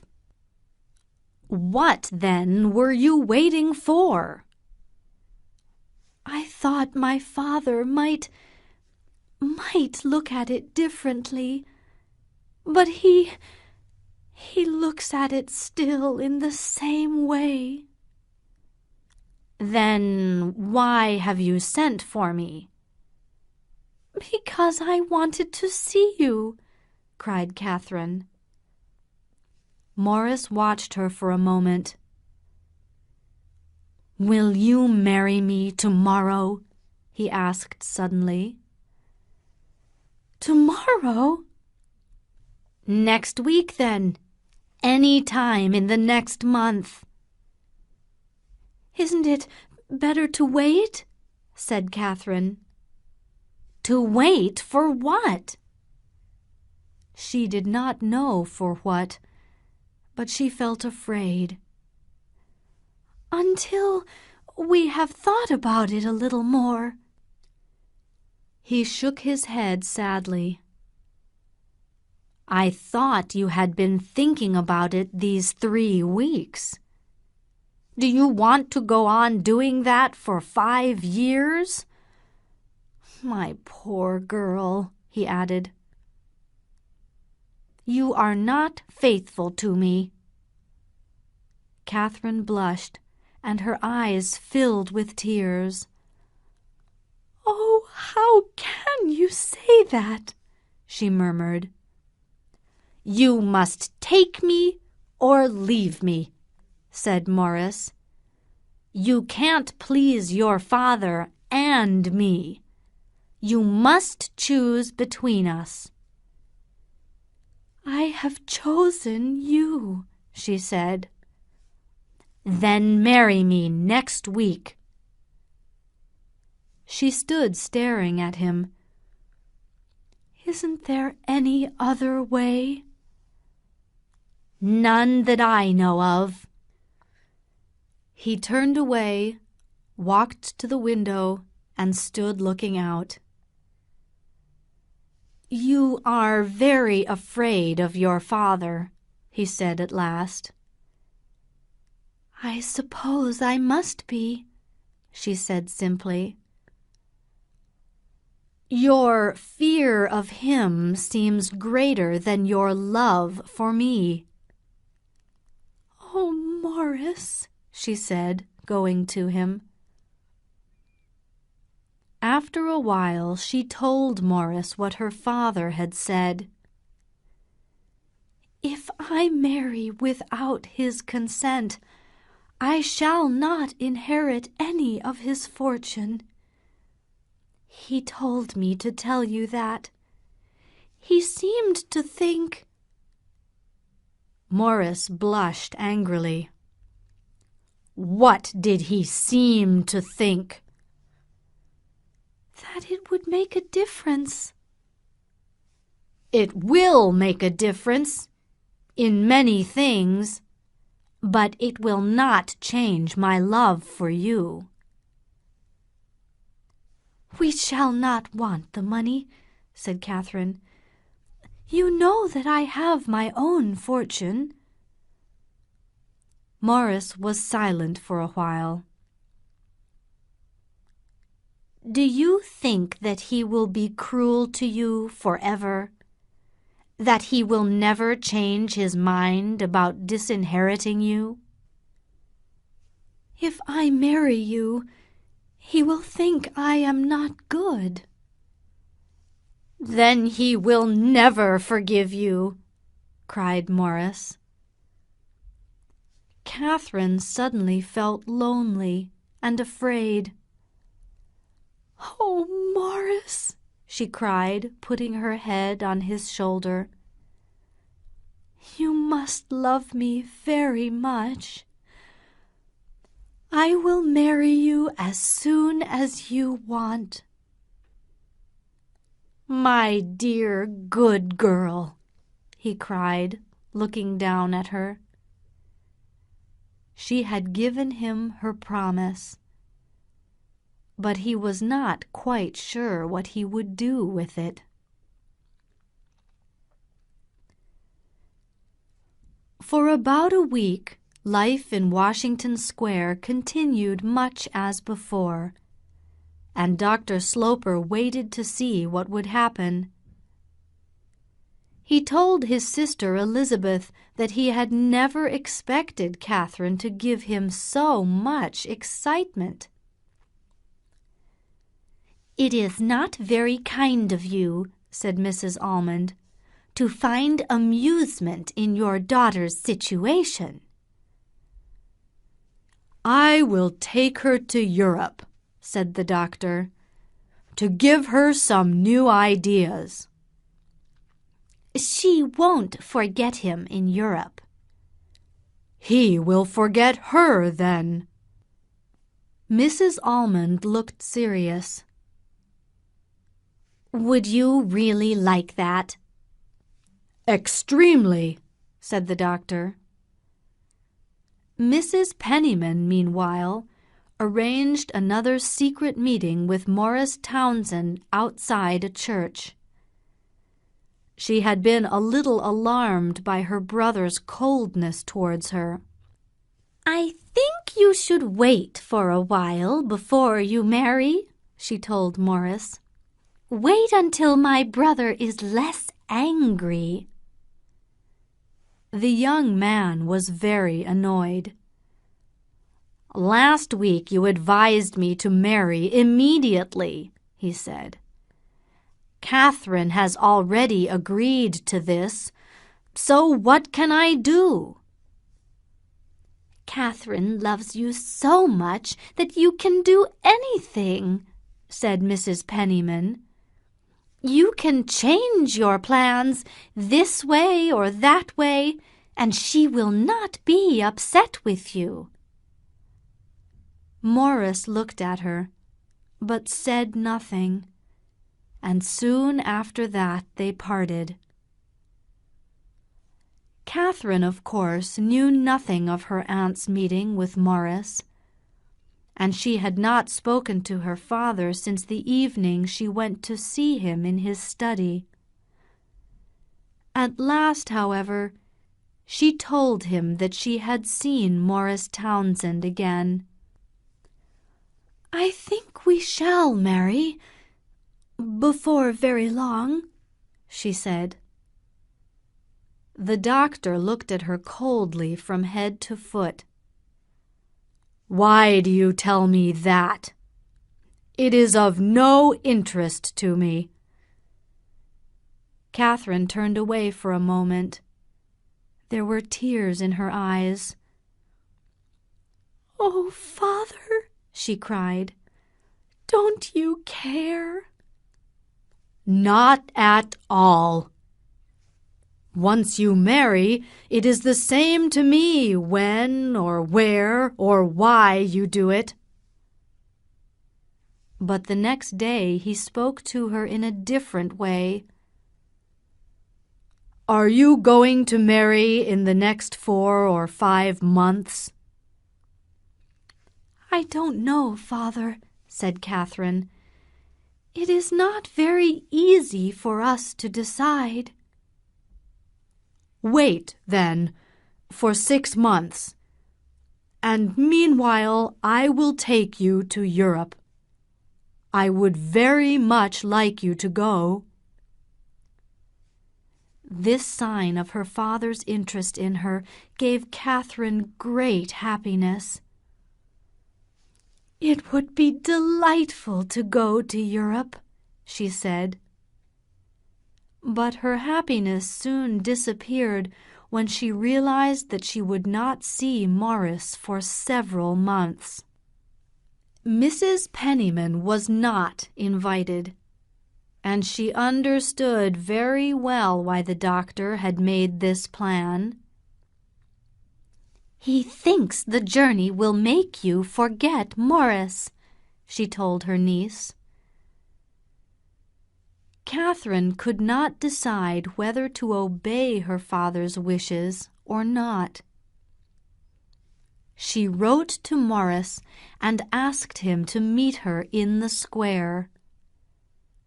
They met the next day, and during a long walk she told him about her father's invitation. "He thinks I will forget you," said Catherine. "Well, my dear, perhaps you will. There are so many exciting things to see in Europe." "Please don't say that," Catherine answered gently. "I am not interested in seeing Europe." "You should go," said Morris. "It will please your father, and perhaps he will forgive you and change his mind about disinheriting you." "And not get married for so long?" "We can marry when you come back," said Morris. "You can buy your wedding clothes in Paris." They were away, in fact, for a year, and during the first 6 months the name of Morris Townsend was not mentioned. The doctor found much to interest him in Europe, but although Catherine was always quiet and obedient, she was, her father thought, a very unintelligent companion. One day, at the end of the summer, they were walking together in a lonely valley in the mountains. It was beginning to get dark, and the air was cold and sharp. Suddenly, the doctor stopped and looked at Catherine. "Have you given him up?" he asked. The question was unexpected, but Catherine did not hesitate. "No, father," she answered. He looked at her for some moments without speaking. "Does he write to you?" he asked. "Yes, about twice a month." The doctor looked up and down the mountain and said in a low voice, "I am very angry." "I am sorry," Catherine murmured.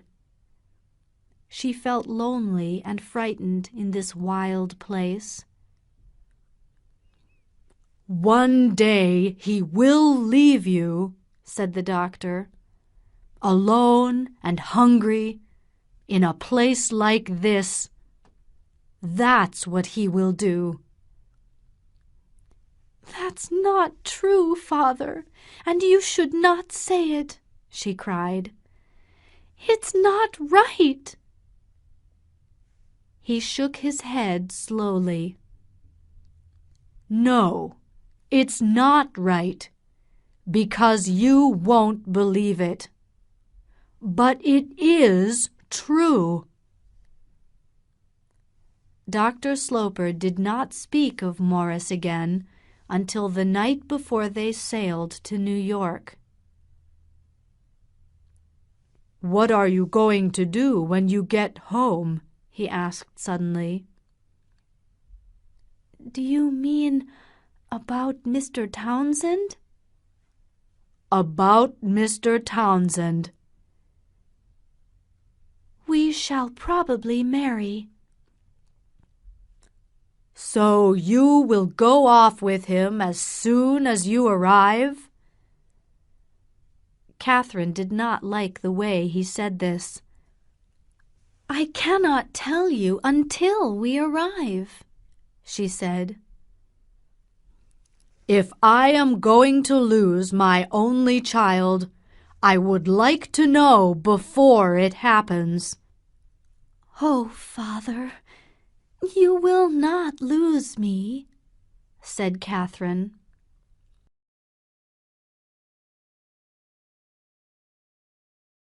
Chapter 8. The Last Parting. Catherine did not go off with Morris Townsend when she arrived in New York. but she did hear news of him from her aunt during her first evening home. In fact, while she had been away, Morris had been a frequent visitor in Washington Square, taking tea with Mrs. Penniman and sitting in Dr. Sloper's study to smoke cigars. Mrs. Almond had told her sister that she was behaving foolishly. "You should not be so friendly with him, Lavinia," she said. "He will make Catherine a bad husband. If he marries her and she doesn't get Austin's money, he will hate her for his disappointment and will be cruel to her. The poor girl will have a miserable life."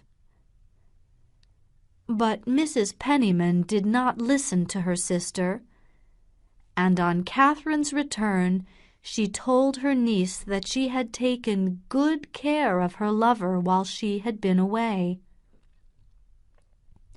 "And how is your father?" she asked. "Has he changed his mind about disinheriting you?" "No. In Europe I saw that I shall never change him," said poor Catherine. "I expect nothing from him now." "You have become very brave," said Mrs. Penniman with a short laugh. "I didn't advise you to give up your property." "Yes, I am braver than I was. I have changed in that way. I have changed very much. And it isn't my property. If Morris doesn't care about it, then I don't care either." Mrs. Penniman hesitated. "Perhaps he does care about it." "He cares about it because he doesn't want to injure me. But he knows that I am not afraid of that. Besides, I have my own money. We shall have enough to live well." The next day Morris Townsend came to visit Catherine. "I am very glad you have come back," he said. "It makes me very happy to see you again." He looked at her, smiling, from head to foot. When Catherine saw his handsome face again, she found it hard to believe that this beautiful young man was hers. She was very happy, and without waiting for him to ask, she told Morris about her father. "We must not expect his money now," she said, "and we must live without it." Morris sat looking and smiling. "My poor dear girl," he cried. "You must not be sad for me," said Catherine. Morris continued to smile, and then he got up and walked around the room. "Let me talk to him," he said. "I want to prove to your father that he is wrong about me." "Please don't, Morris," said Catherine sadly. "We must ask nothing from him. I know he will never change." "Why not?" She hesitated for a moment.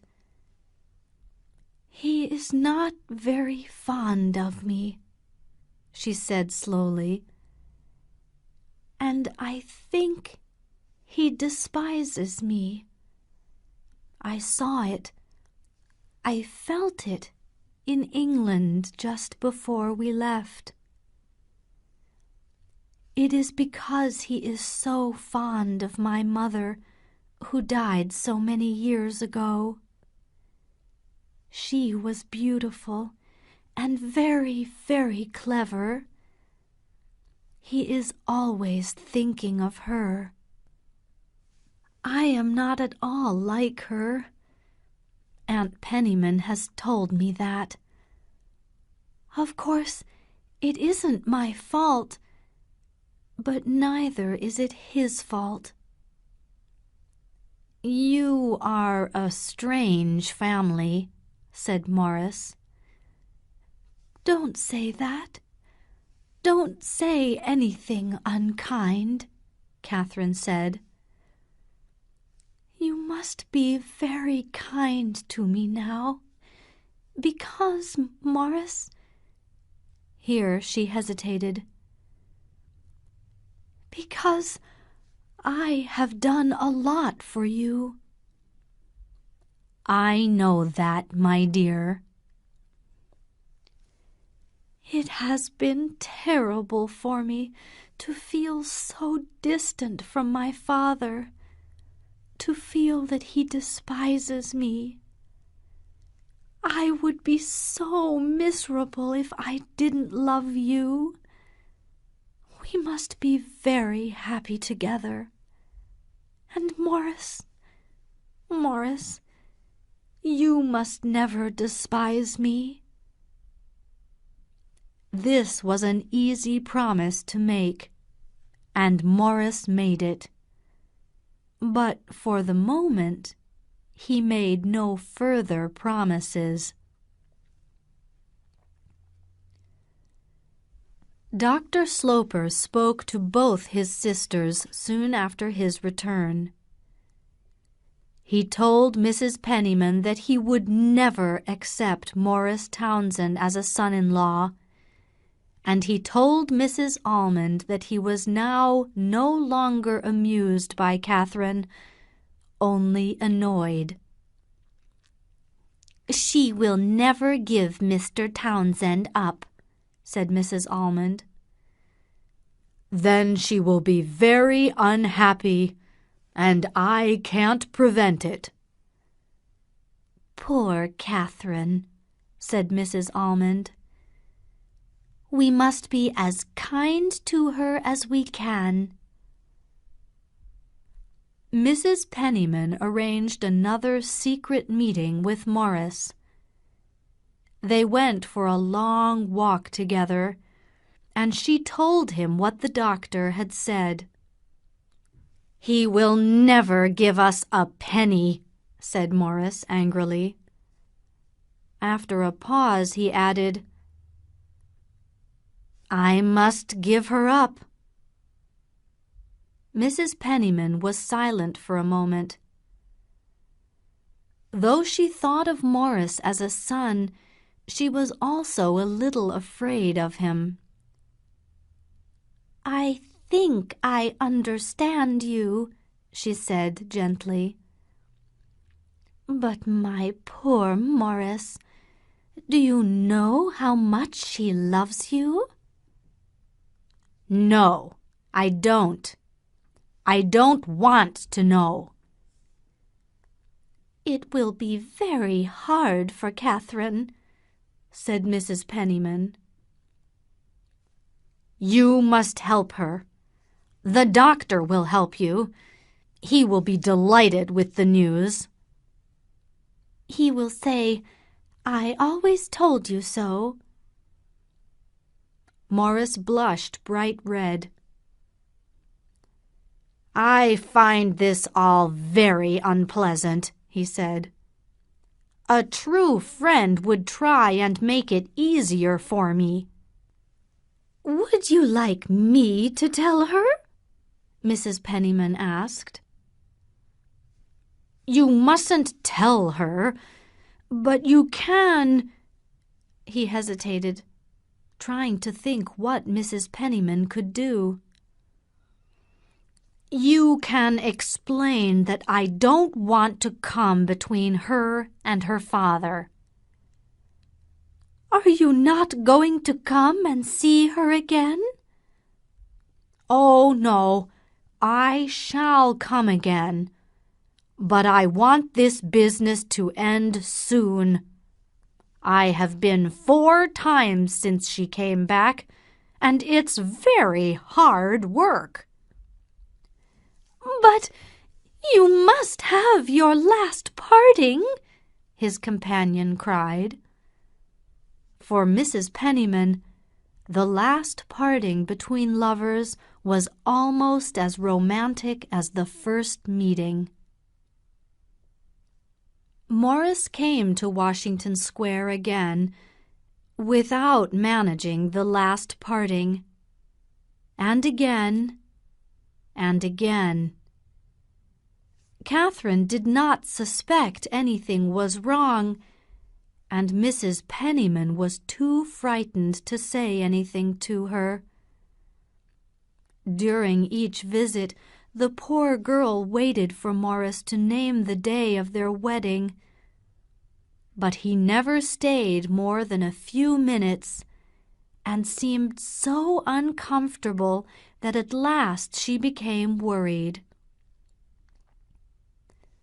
"Are you sick?" she asked him. "I am not at all well," he said, "and I have to go away." "Go away? Where are you going, Morris?" He looked at her, and for a second or two she was afraid of him. "Will you promise not to be angry?" he said. "Angry? Do I get angry?" "I have to go away on business to New Orleans." "What is your business?" "Your business is to be with me." He told her a long story about a chance he had to make a lot of money buying cotton. But Catherine took his arm in her 2 hands and spoke more violently than he had ever heard her speak before. "You can go to New Orleans some other time. This isn't the moment to choose. We have waited too long already." "You said you would not be angry," cried Morris. He got up to leave. "Very well. We won't talk about it any more. I will do the business by letter." "You won't go?" said Catherine, looking at him. Morris wanted to argue with her. It would make it easier for him to break away. "You mustn't tell me what to do," he said. "Try and be calmer the next time I come." "When will you come again?" "I will come next Saturday," said Morris. "Come tomorrow," Catherine begged. "I want you to come tomorrow. I will be very quiet." Suddenly, she felt very frightened and did not want him to leave the room. Morris kissed the top of her head. Catherine felt her heart beat very fast. "Will you promise to come tomorrow?" "I said Saturday," Morris answered, smiling. He tried to be angry at one moment and smile at the next. It was all very difficult and unpleasant. "Yes, Saturday too," she answered, trying to smile. "But tomorrow first." He was going to the door, and she went with him quickly. "I am a busy man," cried Morris. His voice was so hard and unnatural that she turned away. He quickly put his hand on the door, but in a moment she was close to him again, murmuring, Morris, you are going to leave me. Yes, for a little while, until you are reasonable again. I shall never be reasonable in that way. She tried to keep him longer. Think of what I have done, she cried. Morris, I have given up everything. You shall have everything back. You wouldn't say that if you didn't mean something. What is it? What has happened? What have I done? What has changed you? I will write to you. That is better. You won't come back, she cried, tears running down her face. Dear Catherine, he said, don't believe that. I promise you that you shall see me again. And he managed to get away and to close the door behind him. For many hours Catherine lay crying on the sofa. He had said he would return, but she had seen an expression on his face that she had never seen before.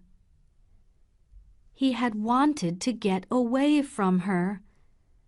He had been angry and cruel and said strange things with strange looks. She tried to believe that he would come back. She listened, hoping to hear his ring at the door, but he did not return. Nor did he call or write the next day. On Saturday, Catherine sent him a note. I don't understand, she wrote. Morris, you are killing me. The pain in Catherine's heart was terrible, but she was desperate to hide from her father what had happened. So she tried very hard to be brave. She ate her meals, went on with her daily life as usual, and said nothing to anybody. I am afraid you are in trouble, my dear, Mrs. Penniman said to her. Can I do anything to help you? I am not in any trouble and do not need any help, said Catherine. After a few days, the doctor, who had been watching in silence, spoke to his sister Lavinia. The thing has happened. He has left her. It seems to make you happy to see your daughter upset. It does, said the doctor, because it shows I was right. The following afternoon, Catherine went for a walk and returned to find Mrs. Penniman waiting for her. Dear Catherine, you cannot pretend with me, said her aunt. I know everything, and it is better that you should separate. Separate? Who said we were going to separate? Isn't it broken off? Asked Mrs. Penniman. My engagement? Not at all. I am sorry, then. I have spoken too soon. But what has happened between you? Said Mrs. Penniman. Because something has certainly happened. Nothing has happened. I love him more and more. Mrs. Penniman was silent. I suppose that's why you went to see him this afternoon. Catherine blushed. "Yes, I did go to see him," she cried.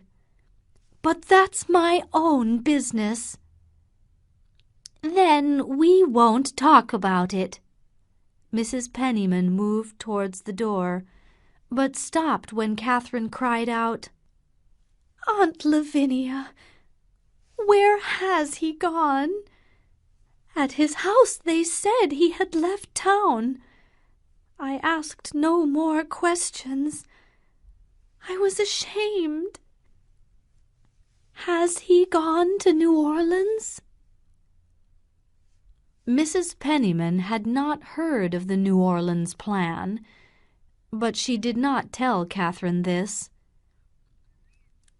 "If you have agreed to separate," she said, "the further he goes away, the better." Catherine stared. "Agreed? Has he agreed it with you?" "He has sometimes asked for my advice." "Is it you, then, that has changed him?" Catherine cried. "Is it you that has taken him from me? How could you be so cruel? What have I ever done to you?" "You are a most ungrateful girl," said Mrs. Penniman. "It was me who helped bring you together." "I wish he had never come to the house. That's better than this," said poor Catherine. She was silent for a few minutes, then got up and walked around the room. "Will you please tell me where he is?" "I have no idea," said Mrs. Penniman. "Will he stay away forever?" "Oh, forever is a long time. Your father, perhaps, won't live forever."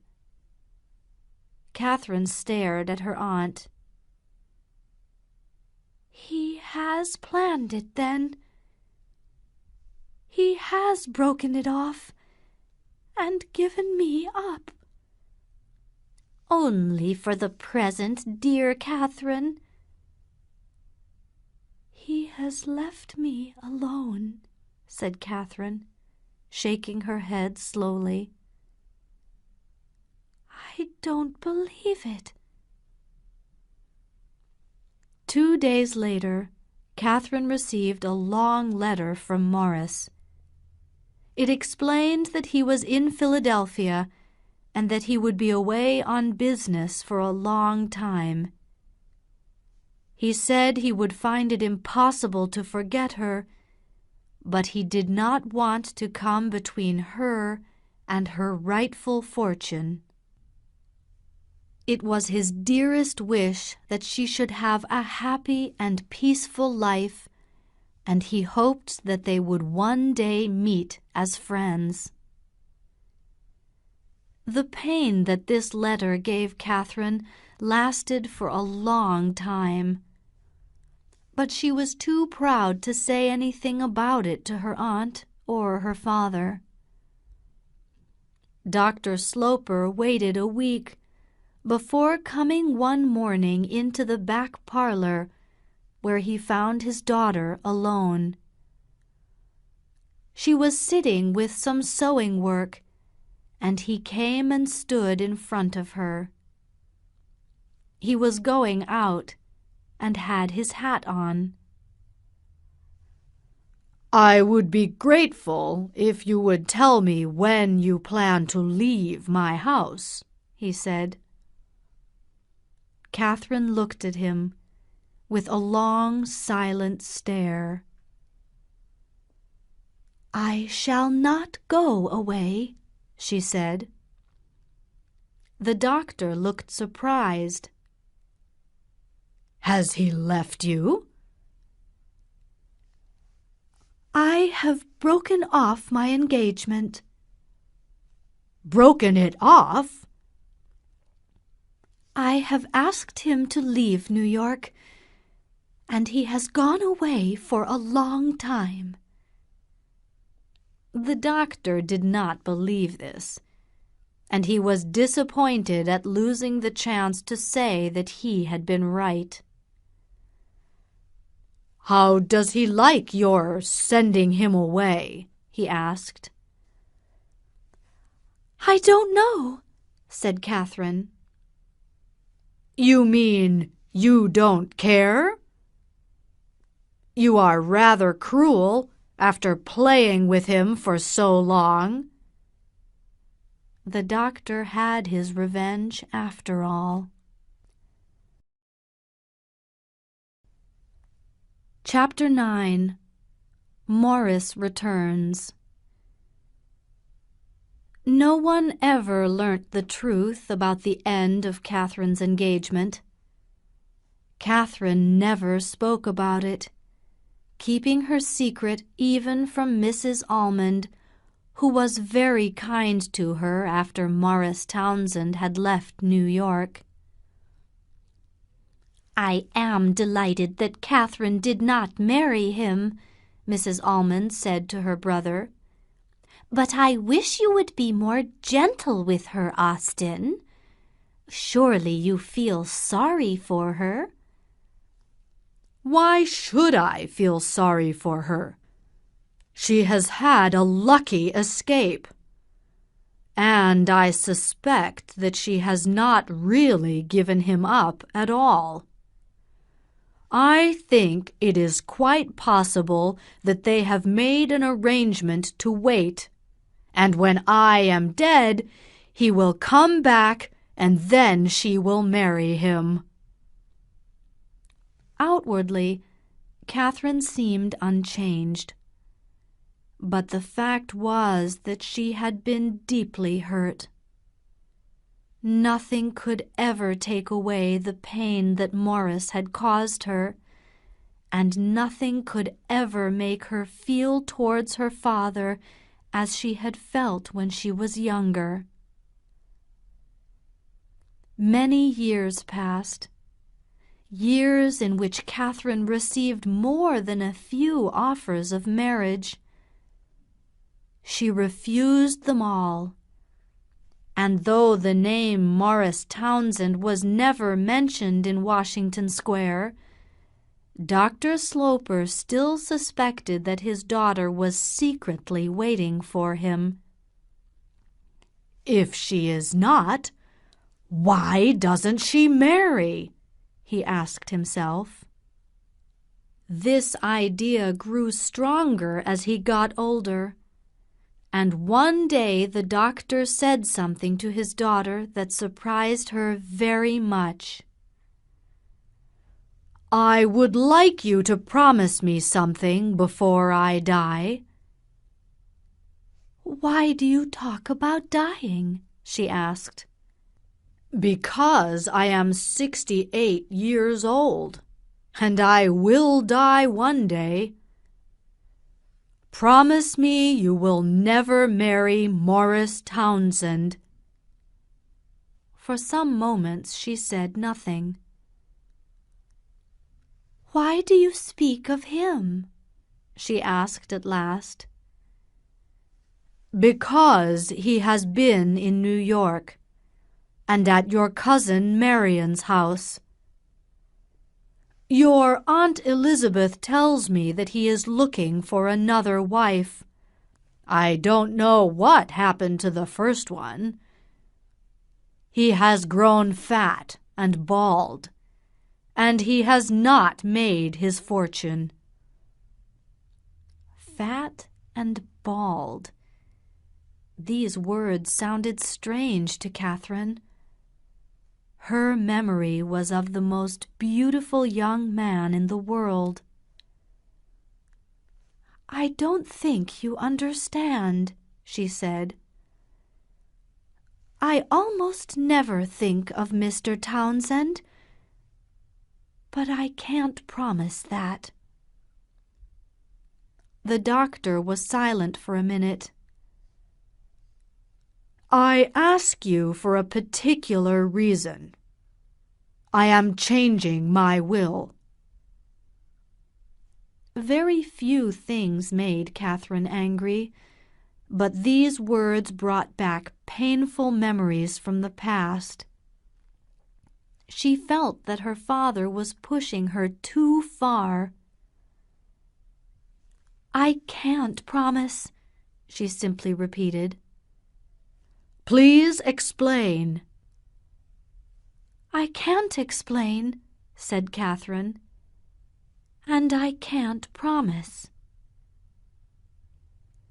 A year later, Dr. Sloper died after a 3-week illness.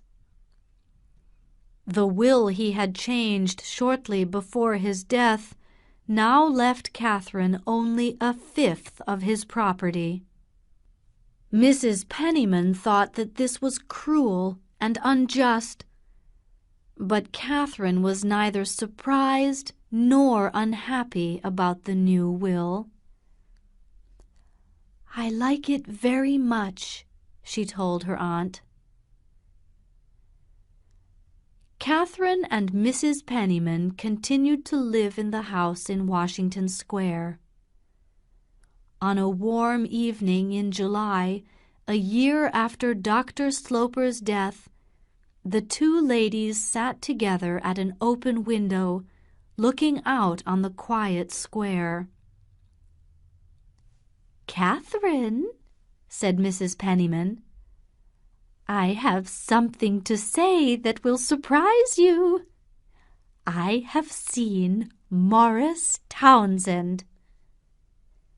Catherine remained very still for some moments. "I hope he was well," she said at last. "I don't know. He would like very much to see you." "I would rather not see him," said Catherine quickly. "I was afraid you would say that," said Mrs. Penniman. "I met him at Marion's house, and they are so afraid you will meet him there. I think that's why he goes. He very much wants to see you." Catherine did not answer, and Mrs. Penniman went on. "He is still very handsome, though of course he looks older now.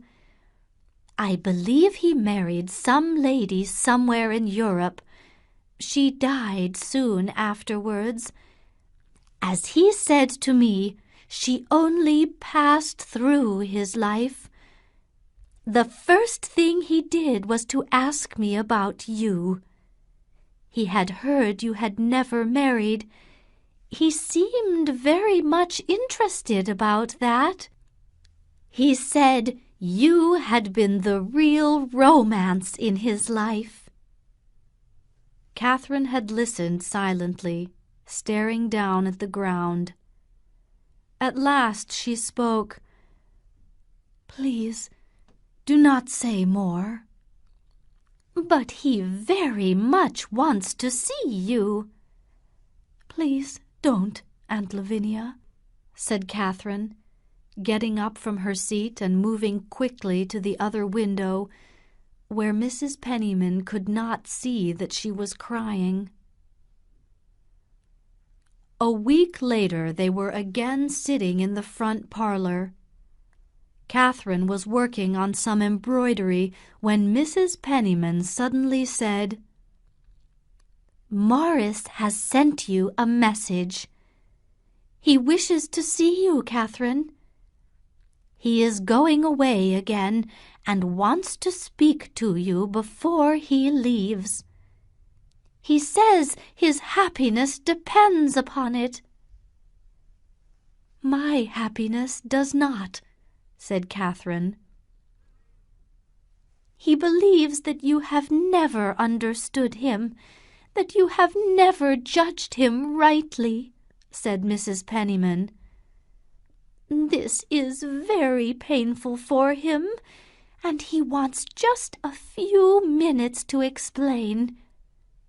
He wishes to meet you as a friend." Catherine listened without looking up from her embroidery. Then she said simply,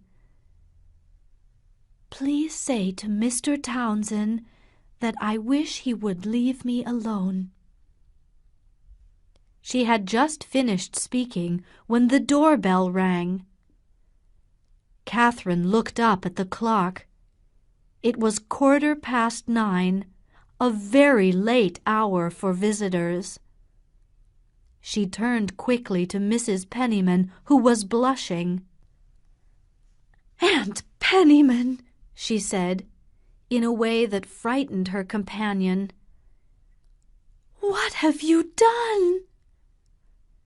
"My dearest Catherine," said Mrs. Penniman, avoiding her niece's eyes, "just wait until you see him." Catherine had frightened her aunt, but she was also frightened herself. And before she could prevent it, the servant had opened the door and announced his name. "Mr. Morris Townsend." Catherine stood with her back turned to the door of the parlor. For some moments she remained still, feeling that he had come in. He had not spoken, however, and at last she turned round. She saw a gentleman standing in the middle of the room, from which her aunt had quietly left. For a moment she did not recognize him. He was 45 years old, fatter, with thinning hair and a thick beard. "I have come because I wanted to so much," said Morris. It was the old voice, but it did not have the old charm. "I think it was wrong of you to come," said Catherine. "Did Mrs. Penniman not give you my message?" "She told me something, but I did not understand." "I wish you would let me tell you." "I don't think it is necessary," said Catherine. "Not for you, perhaps, but for me." He seemed to be coming nearer. Catherine turned away. "Can we not be friends again?" he asked. "We are not enemies," said Catherine. He moved close to her. She saw his beard and the eyes above it, looking strange and hard. It was very different from his young face. "Catherine," he murmured, "I have never stopped thinking of you." "Please don't say these things," she answered. He looked at her again, silently. "It hurts you to see me here. I will go away, but you must allow me to come again." "Please don't come again," she said. "It is wrong of you. There is no reason for it. You behaved badly towards me." "That is not true," cried Morris. "You had your quiet life with your father. I did not want to steal it from you." "Yes, I had that." Morris could not say that she also had some of her father's property. though he knew about Dr. Sloper's will. "Catherine, have you never forgiven me?" "I forgave you years ago, but we cannot be friends." "We can, if we forget the past. We still have a future." "I can't forget. I don't forget," said Catherine. "You behaved too badly. I felt it very much. I felt it for years. I can't begin again. Everything is dead and buried. I never expected to see you here again." Morris stood looking at her. "Why have you never married?" he asked suddenly. "I didn't wish to marry." "Yes, you are rich, you are free. Marriage had nothing to offer you." He looked around the room for a moment. "Well, I had hoped that we could still be friends." "There is no possibility of that," said Catherine. "Goodbye, then," said Morris. He bowed, and she turned away. She stood there, looking at the ground, for some moments after she had heard him close the door of the room. In the hall he found Mrs. Penniman. "Your plan did not work," said Morris, putting on his hat. "Is she so hard?" asked Mrs. Penniman. "She doesn't care a button for me," said Morris. He stood for a moment, with his hat on. "But why, then, has she never married?" "Yes, why?" said Mrs. Penniman. "But you will not give up? You will come back?" "Come back? Certainly not." And Morris Townsend walked out of the house, leaving Mrs. Penniman staring. Catherine, meanwhile, in the parlor, picking up her embroidery, had seated herself with it again for life.